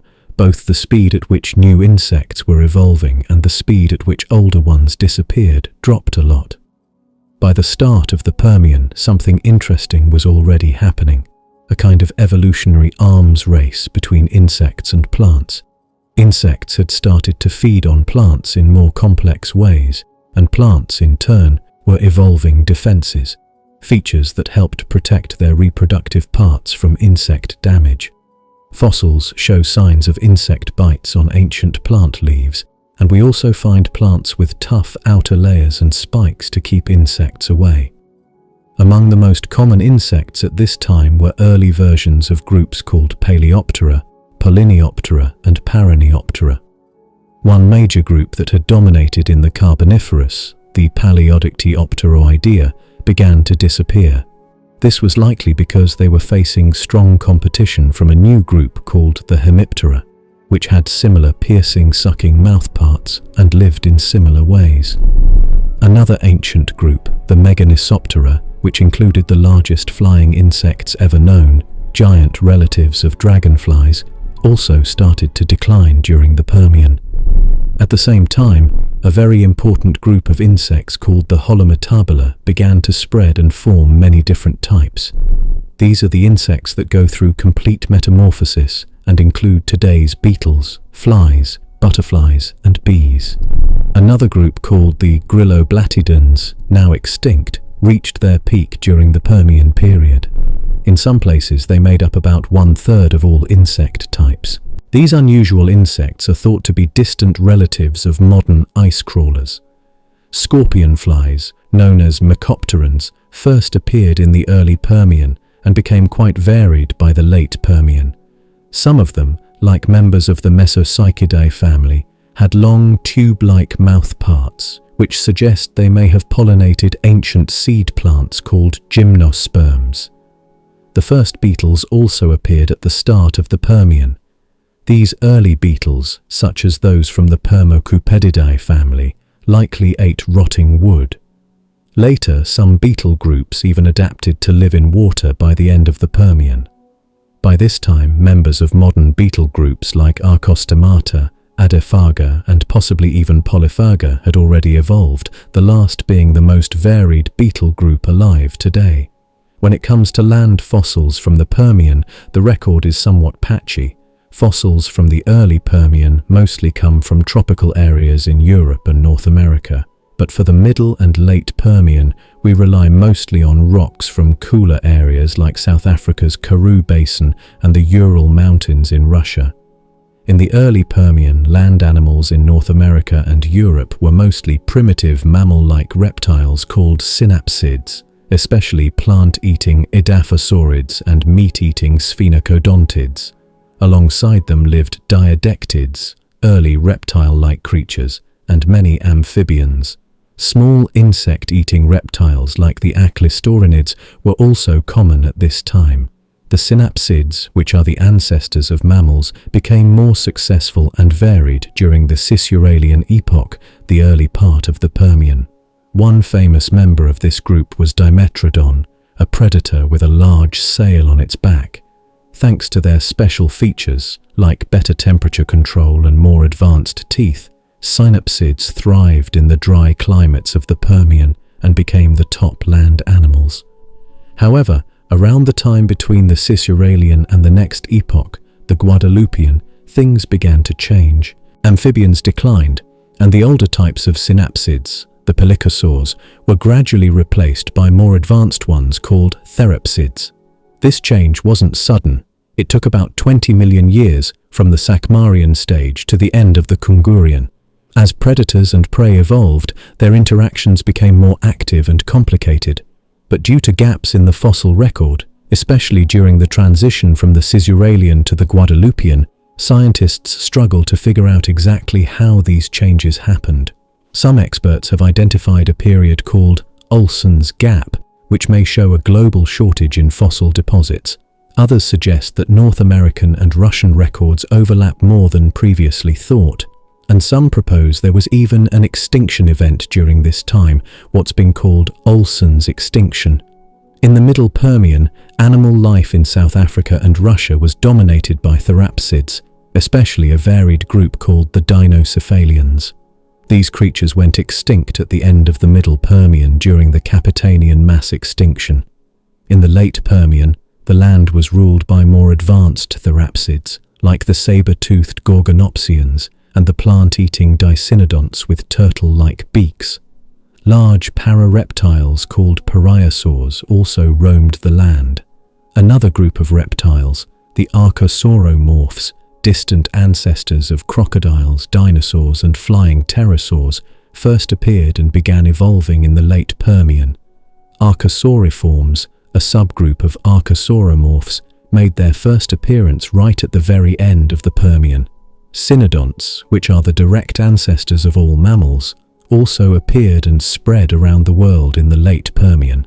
Another therapsid group called therocephalians, like Lycosuchus, appeared during the Middle Permian. Though there were no flying vertebrates yet, some reptiles, such as those from the Vigiltisauridae family, had wing-like structures that allowed them to glide through the air. These gliding lizards are the earliest known vertebrates able to glide. During this time, ancient amphibians known as temnospondyls reached their peak in the early Permian, the Cisuralian, but many disappeared in the middle to late Permian, especially after Olson's extinction. Another group, the embolomeres, crocodile-like creatures that lived in water, were thought to have disappeared earlier, but have now been found in late Permian rocks in China. Modern amphibians like frogs, salamanders and caecilians are thought to have evolved from disaurophoid temnospondyls or lipospondyls during the Permian. Fish diversity during the Permian wasn't very high. Most of the bony fish belonged to a group called the Paleopterygians, which were not yet part of the modern Neopterygii. The first true Neopterygian fish appeared in the early Triassic, but they probably began evolving in the Permian. Coelacanths weren't very varied during most of the Permian, but their numbers briefly increased near the end, just before the mass extinction. Freshwater fish mostly consisted of lungfish and Paleopterygians, and lungfish in particular became bigger and more varied in the early Permian before declining later. Conodonts, a group of jawless, eel-like creatures used to mark geologic boundaries, had their lowest variety ever during the Permian. Sharks and their relatives are not well understood from this time, but a few groups stand out. Holocephalians, which include today's chimaeras, were more varied earlier in the Carboniferous and Permian, including the strange helicoprion, a shark-like fish with a spiral-shaped tooth whorl. Hybodonts and xenacanthiforms, both shark-like species, were common in freshwater and likely ruled those ecosystems. Plant life during the Permian varied across 4 major regions called floristic provinces, the Angaran, Euramerican, Gondwanan, and Carthusian regions. After the Carboniferous rainforest collapse, the once dominant lycopsid trees were replaced by forests of tree ferns in Euramerica. In Gondwana, glossopteridales, tall, woody seed plants, dominated most of the Permian. Glossopteris, the best-known member, is thought to have lived in swampy, waterlogged soil like today's bold cypress trees. Another group of ancient plants, the calamites, giant relatives of horsetails, grew in dense bamboo-like groves in swampy areas. Fossils from the early Permian Chemnitz petrified forest in Germany show they had complex branches, similar to modern flowering trees. By the end of the Permian, forests with tall, thin trees had spread across much of the world. This global forest expansion is also seen in the widespread fossils of gliding reptiles like the Wageltisaurids. The earliest likely member of the ginkgo family, Trichopetes heteromorpha, appeared in what is now France during the earliest part of the Permian. The oldest clear fossils of modern cycads also come from the late Permian. In tropical Cathasia, where it was warm and frost-free, the Noegerathiales, an extinct group of tree-like plants, were common. A fossil plant community from this region and time shows a multi-layered swamp forest with towering lycopsids like Sigillaria, shorter tree ferns, and many Noegerathiales. Conifers, which first appeared in the late Carboniferous, became more widespread and advanced during the Permian, adapting to drier conditions and looking very much like modern conifers. As the world became drier, especially in the low latitudes, these drought-resistant trees began to take over more and more of the land. The bonetitales, plants that would become common in the Mesozoic, also first appeared in China during the Cisuralian. Meanwhile, Ligonopterids, an older group of seed ferns that had mostly disappeared by the late Carboniferous, still survived in some areas of Cathasia and East Gondwana during the late Permian. In the field of paleontology, the Triassic period is a very important chapter in Earth's geological history. It lasted for about 50 million years, starting around 252 million years ago, right after the huge end of the Permian period, and ending about 201 million years ago, when the Jurassic period began. This period is the first and shortest chapter of the Mesozoic era, often called the Age of Reptiles, and is also the seventh period of the Phanerozoic Eon, the long span of time that includes all visible life. The Triassic was framed by two huge mass extinctions, one at the start and one at the end, both of which had a big impact on life on Earth. The Triassic is split into three main parts, or epochs: the early Triassic, the middle Triassic, and the late Triassic. The story of the Triassic begins in the shadow of one of the greatest biological disasters the planet has ever faced, the Permian Triassic extinction event, which wiped out most life on Earth. But from this destruction, new life started to appear and evolve in surprising ways. Fossils from the Triassic show us three main groups of creatures: survivors of the Permian extinction, who were tough and adaptable, short-lived species that lived for a while during the Triassic and then disappeared, and long-term winners, like dinosaurs and early mammals, who would go on to shape the future of life for millions of years. During this time, reptiles, especially a group called archosaurs, ruled the land. Among these archosaurs were the ancestors of crocodiles, birds, and dinosaurs. Though dinosaurs appeared in the late Triassic, they were not yet the main rulers they would become in the Jurassic. Instead, the Triassic world was mostly ruled by pseudosuchians, crocodile-like archosaurs, that came in many different shapes and sizes. Some archosaurs even took to the skies, evolving into the very first flying vertebrates, the pterosaurs, with leathery wings stretched between long fingers. Before the archosaurs took over, the therapsids, mammal-like reptiles, had been the top land animals during the Permian. In the Triassic, some of them, such as dicynodonts and cynodonts, made a brief comeback, but they slowly declined, and most disappeared by the end of the period. Yet from the cynodonts came a remarkable new group, the early mammals, or mammaliomorphs. These small, shrew-like creatures were smart and adaptable, and although they stayed in the shadows, they survived and would thrive in the next era. Amphibians also had their time in the Triassic.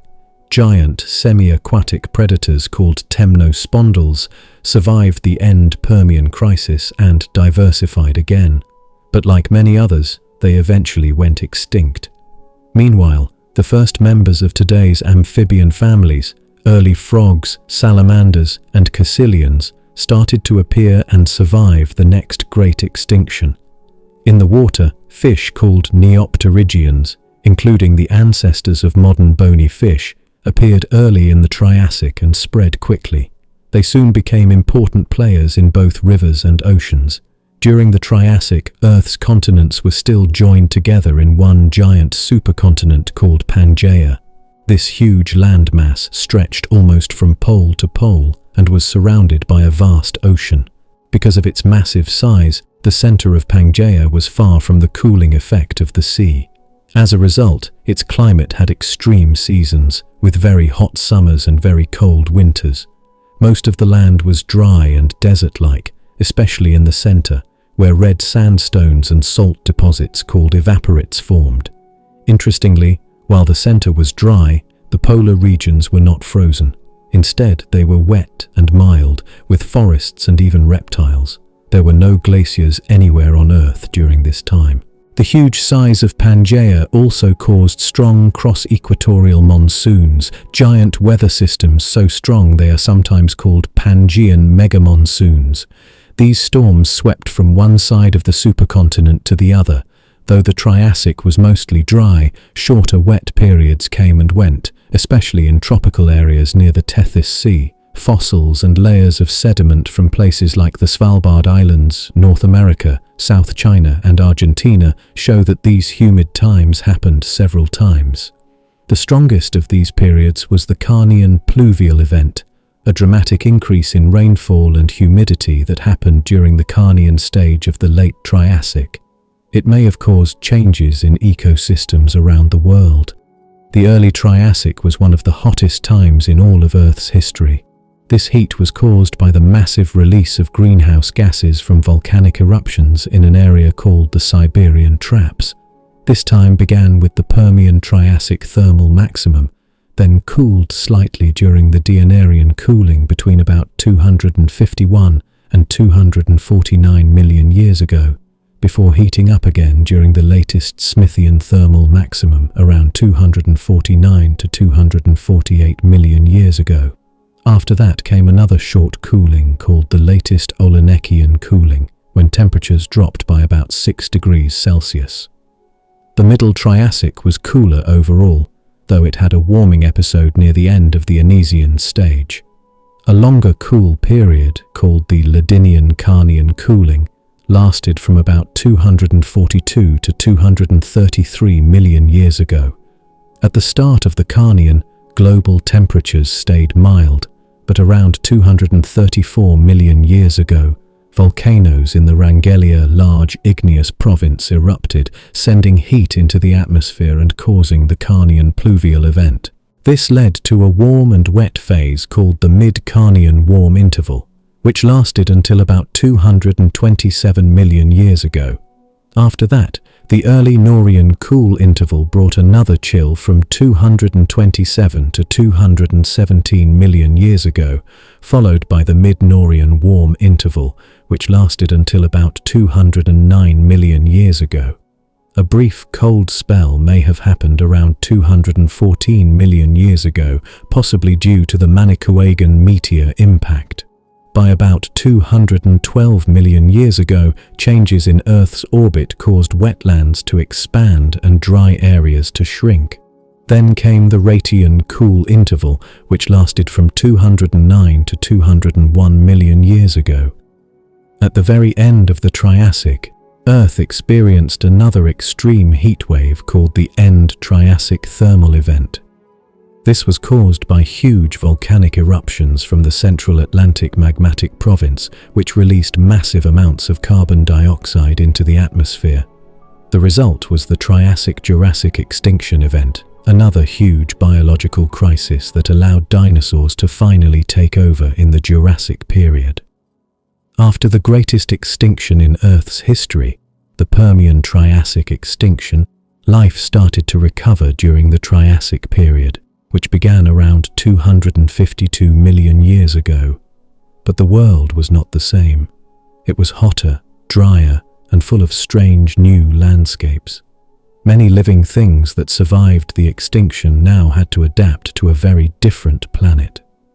At the very start of the Triassic, a group of ancient spore-producing plants called lycophytes became very common, especially those from a group called Isoeteles, which includes modern quillworts. The most famous among them was a plant called Pleuromaea, which grew tall and straight like a green column, sometimes reaching up to 2 meters high, about the height of a grown man. These plants thrived in the unstable environment after the extinction, but as the climate slowly became more stable in the Middle Triassic, they began to fade away. A new kind of seed plant called Benetitales, which first appeared during the Permian, started to spread widely across Earth during the late Triassic and became an important part of Mesozoic plant life. In the southern continents that were once part of the giant landmass Gondwana, forests were often dominated by a strange tree called Dicroidium, a kind of extinct seed fern from the group Corystospermales. It was especially common during the Middle to late Triassic. Meanwhile, ginkgos, a group of plants that now has only one living representative, Ginkgo biloba, started to spread and diversify. Triassic forests were also full of conifers, which included extinct groups like Voltziales and a family called Cherulipidiaceae, which first appeared in the late Triassic and would later become widespread through the rest of the Mesozoic era. Interestingly, scientists have found no coal deposits from the very start of the Triassic. This mysterious gap in coal formation is called the Early Triassic Coal Gap, and it seems to be another result of the mass extinction. Ideas for this include falling sea levels, acid rain from huge volcanic eruptions in Siberia, global warming that dried out swamps, or the extinction of swamp plants with a long wait before new species evolved to replace them. There might have even been a sharp drop in oxygen in the soil, making it hard for peat, the first stage of coal, to form. In the oceans, a new group of corals began to grow, although the reefs they made were small compared to the huge coral reefs seen today or in the ancient Devonian period. Around the end of the Carnian Age in what is now South China, these coral communities went through a sudden crisis. Other sea creatures also appeared or did well during this time. Serpulid worms showed up in the Middle Triassic, and a group of tube-building animals called microconchids were everywhere. One of the great success stories of the oceans was the return of ammonites, shelled relatives of squid and octopuses, which bounced back from near extinction and began to thrive again. Bivalves, the group that includes clams and mussels, also started to spread rapidly during the Middle Triassic and became one of the main animals in the seas. In freshwater habitats, insects began to change into many new forms. This was especially important for a group called Holometabola, which includes most of the insect species we know today, such as beetles, flies, butterflies, and bees.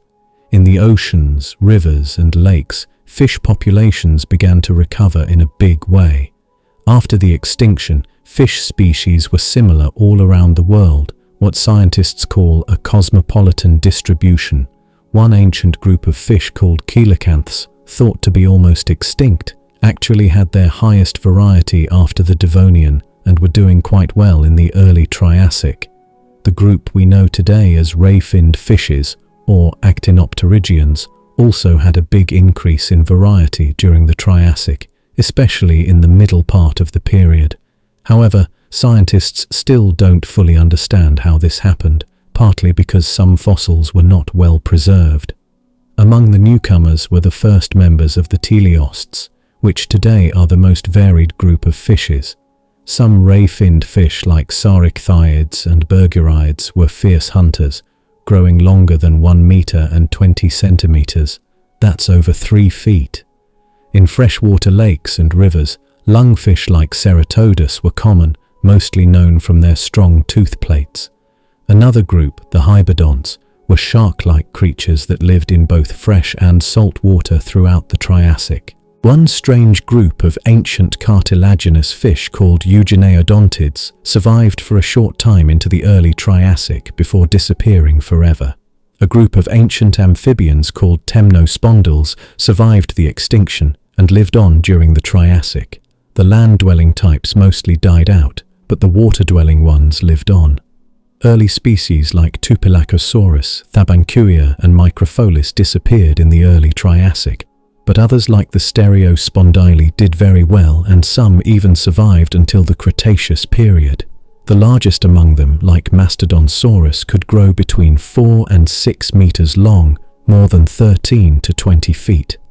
At this time, the first modern amphibians, called lissamphibians, also appeared. The ancestors of today's frogs had already shown up by the early Triassic, but these creatures didn't become common until the Jurassic, after the temnospondyls had mostly disappeared. The reptiliomorphs, a group of early vertebrates that were close relatives of the first reptiles, almost completely disappeared during the Triassic. Only 2 water-loving groups survived: the Embolomeri, which vanished early on, and the Chroniosuchians, which survived until the end of the period. But after the extinction, a new group of reptiles rose to dominate, the Archosauromorphs. These reptiles had already begun to evolve during the Permian, but the disaster gave them room to grow in variety. Among them were the Proterosaurs, long-necked, lizard-like creatures. The most famous was Tanystropheus, which had a neck longer than the rest of its body. Another family, the Charovipterigidae, had long back legs they may have used for gliding. Other archosauromorphs like rhynchosaurs and allocotosaurs were plant-eaters. Rhynchosaurs had big barrel-shaped bodies and beaked mouths with rows of teeth, and were very common during the middle part of the Triassic but died out around 220 million years ago. Allocotosaurs included animals like Trilophosaurus with 3 cusped teeth, Pteroterpeton with a long snout, and the horned Shringosaurus, which was around 3 to 4 meters long, nearly 10 to 13 feet. One important group of archosauromorphs was the archosauriforms, which were fierce hunters with sharp teeth and legs placed directly under their bodies for faster movement. Early in the Triassic, big-headed hunters like the erythrosuchids were top predators. Later on, the phytosaurs became widespread. They looked a lot like crocodiles and probably lived in the same way, waiting in water to catch fish and reptiles. But this was a case of convergent evolution. They just looked similar, but were not closely related. True archosaurs, the group that would eventually give rise to dinosaurs, birds, and crocodiles, split into 2 main branches early in the Triassic: Avametatarsalia, the bird line, and Pseudosuchia, the crocodile line. At first, the bird-line archosaurs were not very important in ecosystems, but by the late Triassic, they had given rise to pterosaurs, the first flying reptiles, and dinosaurs. The first dinosaurs appeared during the Carnian age and included small meat-eaters like Chelophysis, which was about 1 to 2 meters long. Early plant-eating dinosaurs called sauropodomorphs mainly lived in cooler areas. One mysterious large predator from this time, known as smoke, might have been an early dinosaur or a crocodile relative. It's still unclear. Meanwhile, the Pseudosuchians, the crocodile line, were the main force on land. This group included armored plant-eaters called etosaurs, huge meat-eating reptiles called Rauisuchians, and the first small, quick crocodilomorphs. The Rauisuchians were top predators of the Triassic and came in many forms, from giant 4-legged hunters to slim 2-legged ones with deep sails on their backs. After the Triassic ended, only the crocodilomorphs survived into the Jurassic and beyond. During the Triassic period, the world's oceans were home to a wide variety of fascinating marine reptiles. One major group was the Sauropterygians, which included animals like pachypleurosaurs and nothosaurs. These 2 types of reptiles were especially common during the Middle Triassic. particularly in the warm tropical waters of the Tethys Ocean. This group also included placodonts, which had thick bodies and strong jaws for crushing shellfish, and an odd but important early plant-eating marine reptile called Atopodentatus, the earliest known herbivorous marine reptile. Eventually, the first plesiosaurs, famous for their long necks and paddle-like limbs, also evolved from this group. Around the same time, the seas also saw the rise of other marine reptiles like the thalattosaurs, which had long, lizard-like bodies. One early example was Ascleptosaurus. Another major group was the ichthyopterygians, which looked a bit like modern dolphins. They first appeared in the oceans during the early Triassic, and soon after, they evolved into many different forms. By the Middle Triassic, some of these ichthyosaurs had grown to enormous sizes, becoming some of the largest sea creatures of their time. Back on land, the first turtles began to appear during the Nourian age of the late Triassic period, which was around 220 million years ago. Early turtles like Progonocales and Proterocursis had already developed hard shells for protection. Another group of reptiles called Lepidosauromorphs, which would eventually give rise to modern lizards and snakes, also began to appear during the Carnian age, a slightly earlier stage of the late Triassic. However, their ancestors probably existed even earlier, possibly as far back as the Permian period. There were also some unique and mysterious reptiles like the drepanosaurs. These small tree-dwelling reptiles had bodies shaped like chameleons, beaks that looked like birds, and claws specially adapted for gripping branches. Another group, the Procolophonids, were small, lizard-like plant-eaters. They were the last surviving members of an older branch of reptiles called the parareptiles, and they continued to play an important role in their habitats until the end of the Triassic.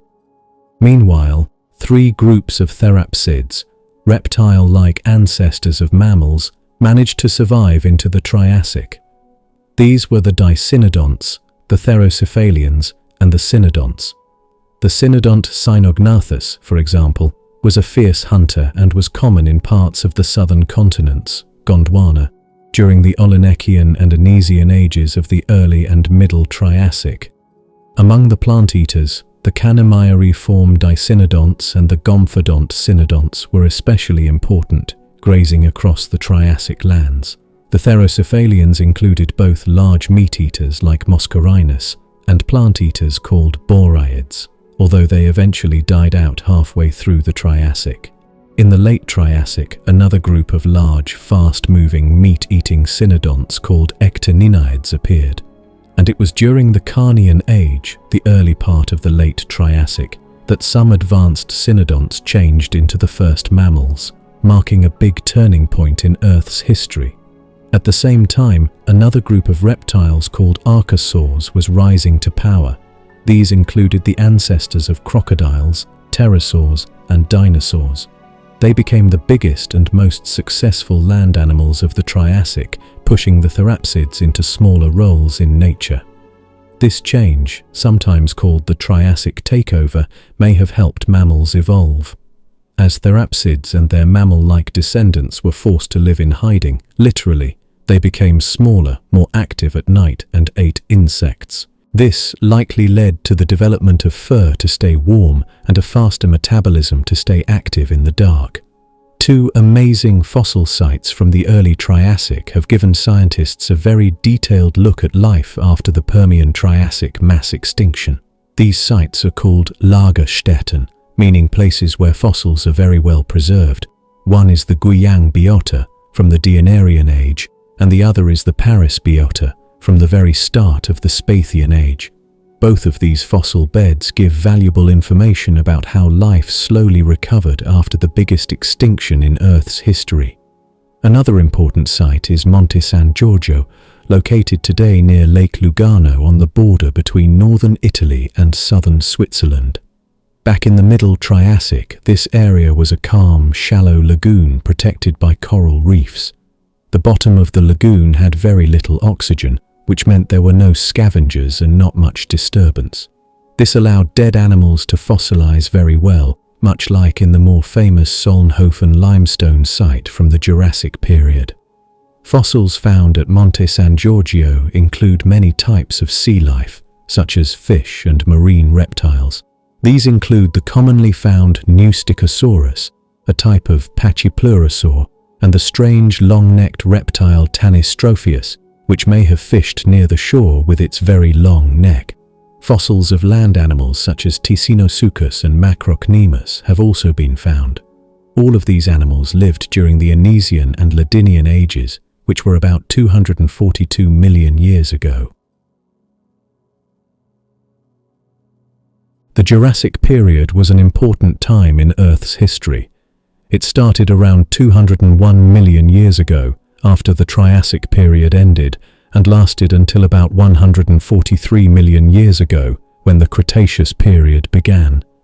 This period is the second and middle chapter of the Mesozoic era and the eighth geological period of the Phanerozoic Eon. It is named after the Jura Mountains, where scientists first found thick layers of limestone rocks that were formed during this time. The Jurassic began after a huge extinction at the end of the Triassic. This disaster was probably caused by massive volcanic eruptions in a place called the Central Atlantic Magmatic Province, which released huge amounts of gas and lava. Another big event happened around 183 million years ago, called the Torsian Oceanic Anoxic event. During this time, the oceans lost a lot of their oxygen, became more acidic, and Earth's temperatures rose quickly. These changes were probably caused by even more volcanic eruptions, this time from the Karoo-Ferrar volcanic areas in what is now southern Africa and Antarctica. By the start of the Jurassic, the huge supercontinent called Pangaea had begun splitting into two giant land masses, Laurasia in the north and Gondwana in the south. The climate then was much warmer than today. There were no polar ice caps, and forests even grew near the poles. The Earth had vast dry areas near the equator and thick forests in many other regions. Life on land was changing quickly. Dinosaurs, which had already appeared in the Triassic, now became the main land animals. They pushed aside other reptile groups and took over most environments. The first early birds evolved from small meat-eating dinosaurs. Other animals that first appeared in the Jurassic include the earliest frogs, salamanders, lizards, crabs, and mammals that looked like modern ones. Mammal ancestors, called mammaliaforms, began to spread into different types. Reptiles called crocodilomorphs started moving from land into water. In the oceans, large marine reptiles like ichthyosaurs and plesiosaurs were common. Flying reptiles called pterosaurs ruled the skies. Modern groups of sharks and rays first appeared and began to spread out. A very important group of modern fish, called teleosts, also appeared near the end of this period. Plants during this time were mostly ferns and gymnosperms, especially conifers, many of which still exist today. A now extinct group called the Bennettitails was also common. The Jurassic climate was generally warm, about 5 to 10 degrees Celsius hotter than today. Carbon dioxide levels were about 4 times higher than today. Even though Earth was warm overall, there were occasional cold snaps, especially in places like northeastern Siberia, where winters could be freezing. The deep oceans were also warmer, and coral reefs grew closer to the poles than they do now. Most deserts and dry lands were located in areas between 40 degrees north and south of the equator. Rainforests and tundra were rare, and ice sheets were probably not present because summers were too warm for snow to build up. Some mountains may have had glaciers though. The climate changed many times during the Jurassic. At the very beginning, Earth warmed suddenly after the Triassic extinction. Then there was a cooler period between 199 and 183 million years ago, called the Early Jurassic Cool Interval. Some scientists think there may have been small ice ages during this time. Then, around 183 million years ago, Earth heated up again during the torsion warm interval, with some parts of the planet reaching 40 degrees Celsius or more. Oceans near the equator went over 30 degrees Celsius. After that came another cooler phase. the Middle Jurassic cool interval between about 174 and 164 million years ago. Some short ice ages may have happened then. Later, around the Bajocian age, Europe briefly became wetter before turning dry again. Another possible short ice age happened in the late Bajocian. One of the coldest times came at the Calovian-Oxfordian boundary, where Earth may have entered another ice age. Next came a warmer phase called the Kimmeridgian warm interval from about 164 to 150 million years ago, possibly one of the wettest periods of the Jurassic. Earth's interior became less extreme in seasonal changes as the Atlantic Ocean began to open and added more moisture to the air. Near the end of the Jurassic, another cooling phase began, called the early Tithonian cooling event, which led into the cooler Tithonian early Barremian cool interval lasting into the early Cretaceous. One of the most dramatic events in the Jurassic was the Toarcian Oceanic Anoxic event, TOAE. It happened in the early Toarcian age, about 183 million years ago, and involved a serious loss of oxygen in the oceans, global warming, and high carbon dioxide levels. It caused many sea creatures, especially shell-forming animals like brachiopods, to die out. Oddly, marine reptiles were barely affected. During the TOAE, a massive lake formed in the Sichuan Basin in what is now China. It may have been 3 times bigger than modern Lake Superior and trapped huge amounts of carbon. The oceans became more acidic, which stopped many tiny sea creatures from forming shells. Extra phosphorus in the water made the lack of oxygen worse, creating a cycle that intensified the low oxygen conditions. The end of the Jurassic was not marked by a clear mass extinction, but it was a time of big change. Some groups of animals grew in number, while others declined. Dinosaurs, which had started to diversify in the late Triassic, became even more successful and widespread during the early Jurassic. Many new types of theropod dinosaurs appeared during this time, including the earliest relatives of T-Rex, such as Proceratosaurus, and strange forms like Limosaurus, a beaked dinosaur that lost its teeth and ate plants. Feathered dinosaurs, including early Scansoriopterygids with bat-like wings, also evolved. True birds appeared by the middle to late Jurassic, with Archaeopteryx from Germany being one of the earliest known examples. Among the plant-eating dinosaurs, early ornithischians like Lesothosaurus and Heterodontosaurids showed up in the early Jurassic. Later, ankylosaurs, stegosaurs, and other armored dinosaurs evolved. Some, like Culindodromeus from Russia, had feathers or feather-like coverings. The first horned dinosaurs, called ceratopsians, appeared in China. The biggest land animals ever, sauropods, reached enormous sizes during the Jurassic. Some were as heavy as 12 tons or more, like Ledumahadi from South Africa. Earlier, smaller two-legged relatives had mostly died out by the Middle Jurassic. Giant sauropods like Volcanodon, Cetiosaurus, and Mamenchisaurus dominated the land. By the late Jurassic, groups like Diplodocus and Brachiosaurus had spread across the world. The crocodile-like animals called pseudoseuchians mostly went extinct at the end of the Triassic, except for crocodilomorphs, which survived and thrived. During the Jurassic, these animals took on many new shapes and ways of living. Some stayed on land, others became fully aquatic. One group called Thalatoseuchians even developed flippers, tail fins, and smooth skin like dolphins. Another group, the Neoseuchians, were the ancestors of today's crocodiles and started living in fresh water. The oldest known Neoseuchians might be Calcoiasuchus from Arizona, though its exact place in the family tree is still debated. Other ancient crocodile relatives like Razanandrongobe from Madagascar may have belonged to a mostly southern group called Notoseuchia.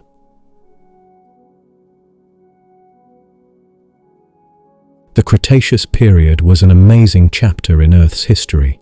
It began about 143 million years ago and ended around 66 million years ago. This period was the third and last part of the Mesozoic era after the Triassic and Jurassic periods. Not only was it the final stage of the age of dinosaurs, but it was also the longest period in the whole Phanerozoic eon, lasting for about 77 million years. The name Cretaceous comes from the Latin word creta, meaning chalk. That's because a lot of chalky rock formed during this time, especially in the later part of the period. Today, you can still see those old chalk layers in places like the White Cliffs of Dover in England. During the Cretaceous, Earth's climate was very warm, much warmer than it is today. There were no large ice caps at the poles, and sea levels were so high that wide, shallow seas flooded inland areas across many continents. These warm, shallow seas were full of strange and fascinating creatures like ammonites, spiral-shelled animals, rudists, reef-building clams, and marine reptiles that are now extinct. On land, dinosaurs were still the rulers, coming in all shapes and sizes. Thick forests, full of plant life, reached all the way to the polar regions. There were even short periods of cooler weather in the first half of the Cretaceous, which may have brought brief times of ice or snow. Many of the animals and plants we know today started in the Cretaceous. New types of mammals and birds began to appear, including the earliest relatives of placental and marsupial mammals, the groups that would eventually include animals like humans, kangaroos, and whales. Some of the first true birds also evolved during this time, developing feathers and the ability to fly in ways similar to modern birds. The seas saw the rise of teleost fish, a group that today includes everything from goldfish to tuna. During the Cretaceous, a very varied group within them called the Acanthomorpha started to thrive. One of the most important events in the history of life happened during the Cretaceous: the rise of flowering plants, also called angiosperms. These plants, which now make up about 90% of all plant species, began to bloom and spread across the world. They started out small in the early Cretaceous but quickly took over, replacing the older seed-producing gymnosperms like conifers, cycads, and ginkgos. By the end of the period, flowering plants had become the main type of plant life on Earth. The earliest known pollen grains from flowering plants, with just a single groove, have been found in rocks from about 134 million years ago in Israel and Italy. Later in the period, around 90 million years ago, some of the first large flowering trees grew as tall as 50 meters, or about 160 feet, with trunks nearly 2 meters wide. Grasses, which are part of the flowering plant family, also appeared during the Cretaceous, with the oldest fossils dating back to the Albian Age, about 110 million years ago. Ferns belonging to the group Polypodiales, which make up most modern ferns, also began to spread during this time. Although mammals were still mostly small in the Cretaceous, they were very important members of the ecosystem. In some areas, certain mammals called multituberculates were even more common than dinosaurs. These early mammals had many roles. Some were meat-eaters, others plant-eaters, and some even lived in the water. True marsupials and placental mammals appeared only near the very end of the Cretaceous, but their early relatives were already trying out different ways of living. Dinosaurs, of course, were still the top predators on land. Many species evolved during this time, including the Maniraptora, a group that includes both birds and their closest dinosaur relatives like raptors, oviraptors, and therizinosaurs. Fossils from places like the Yixian Formation in China show amazing details, including feathers on many of these animals, giving a stunning view into ancient life. Flying reptiles called pterosaurs were very common in the early and middle parts of the Cretaceous, but their numbers began to drop toward the end. Only a few special families, Pteranodontidae, Nyctosauridae, and Ashdarchidae, survived until the last years. Insects also had a boom during this time. The earliest ants, termites, and butterflies appeared, along with aphids, grasshoppers, and gall wasps. Some other old animals started to disappear. Rhynchocephalians, relatives of today's tuatara, vanished from many areas, likely due to competition from more advanced lizards and mammals. However, they stayed common in some southern regions, especially in parts of South America where they outnumbered lizards by a huge margin, 200 to 1 in some places. Another interesting group, the Choristoderes, freshwater reptiles that looked a bit like crocodiles, thrived in Asia during the early Cretaceous. Some had long necks, like the strange Hyphalosaurus, while others, such as the Neocoristodera, looked a lot like modern gharials.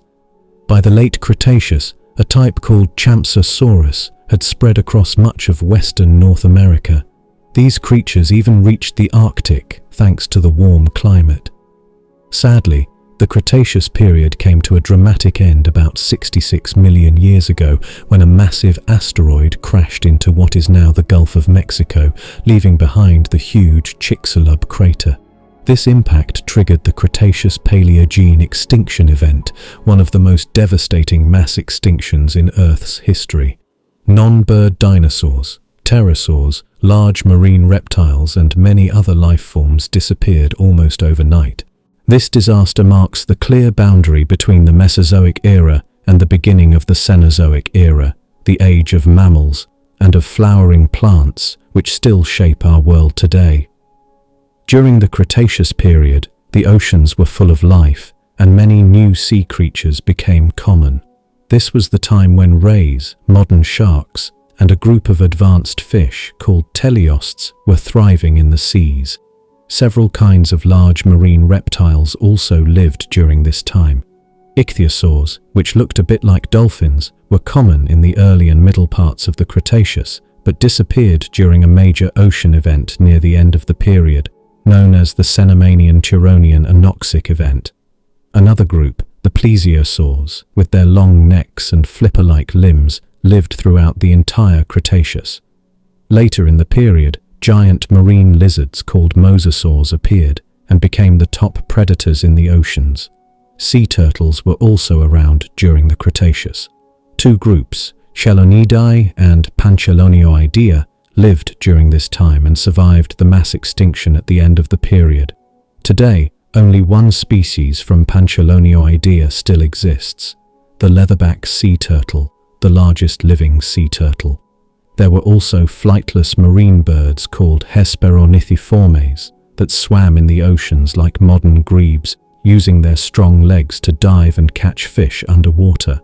Among the many shelled creatures in the sea, one of the most noticeable was baculites, a type of ammonite with a long, straight shell.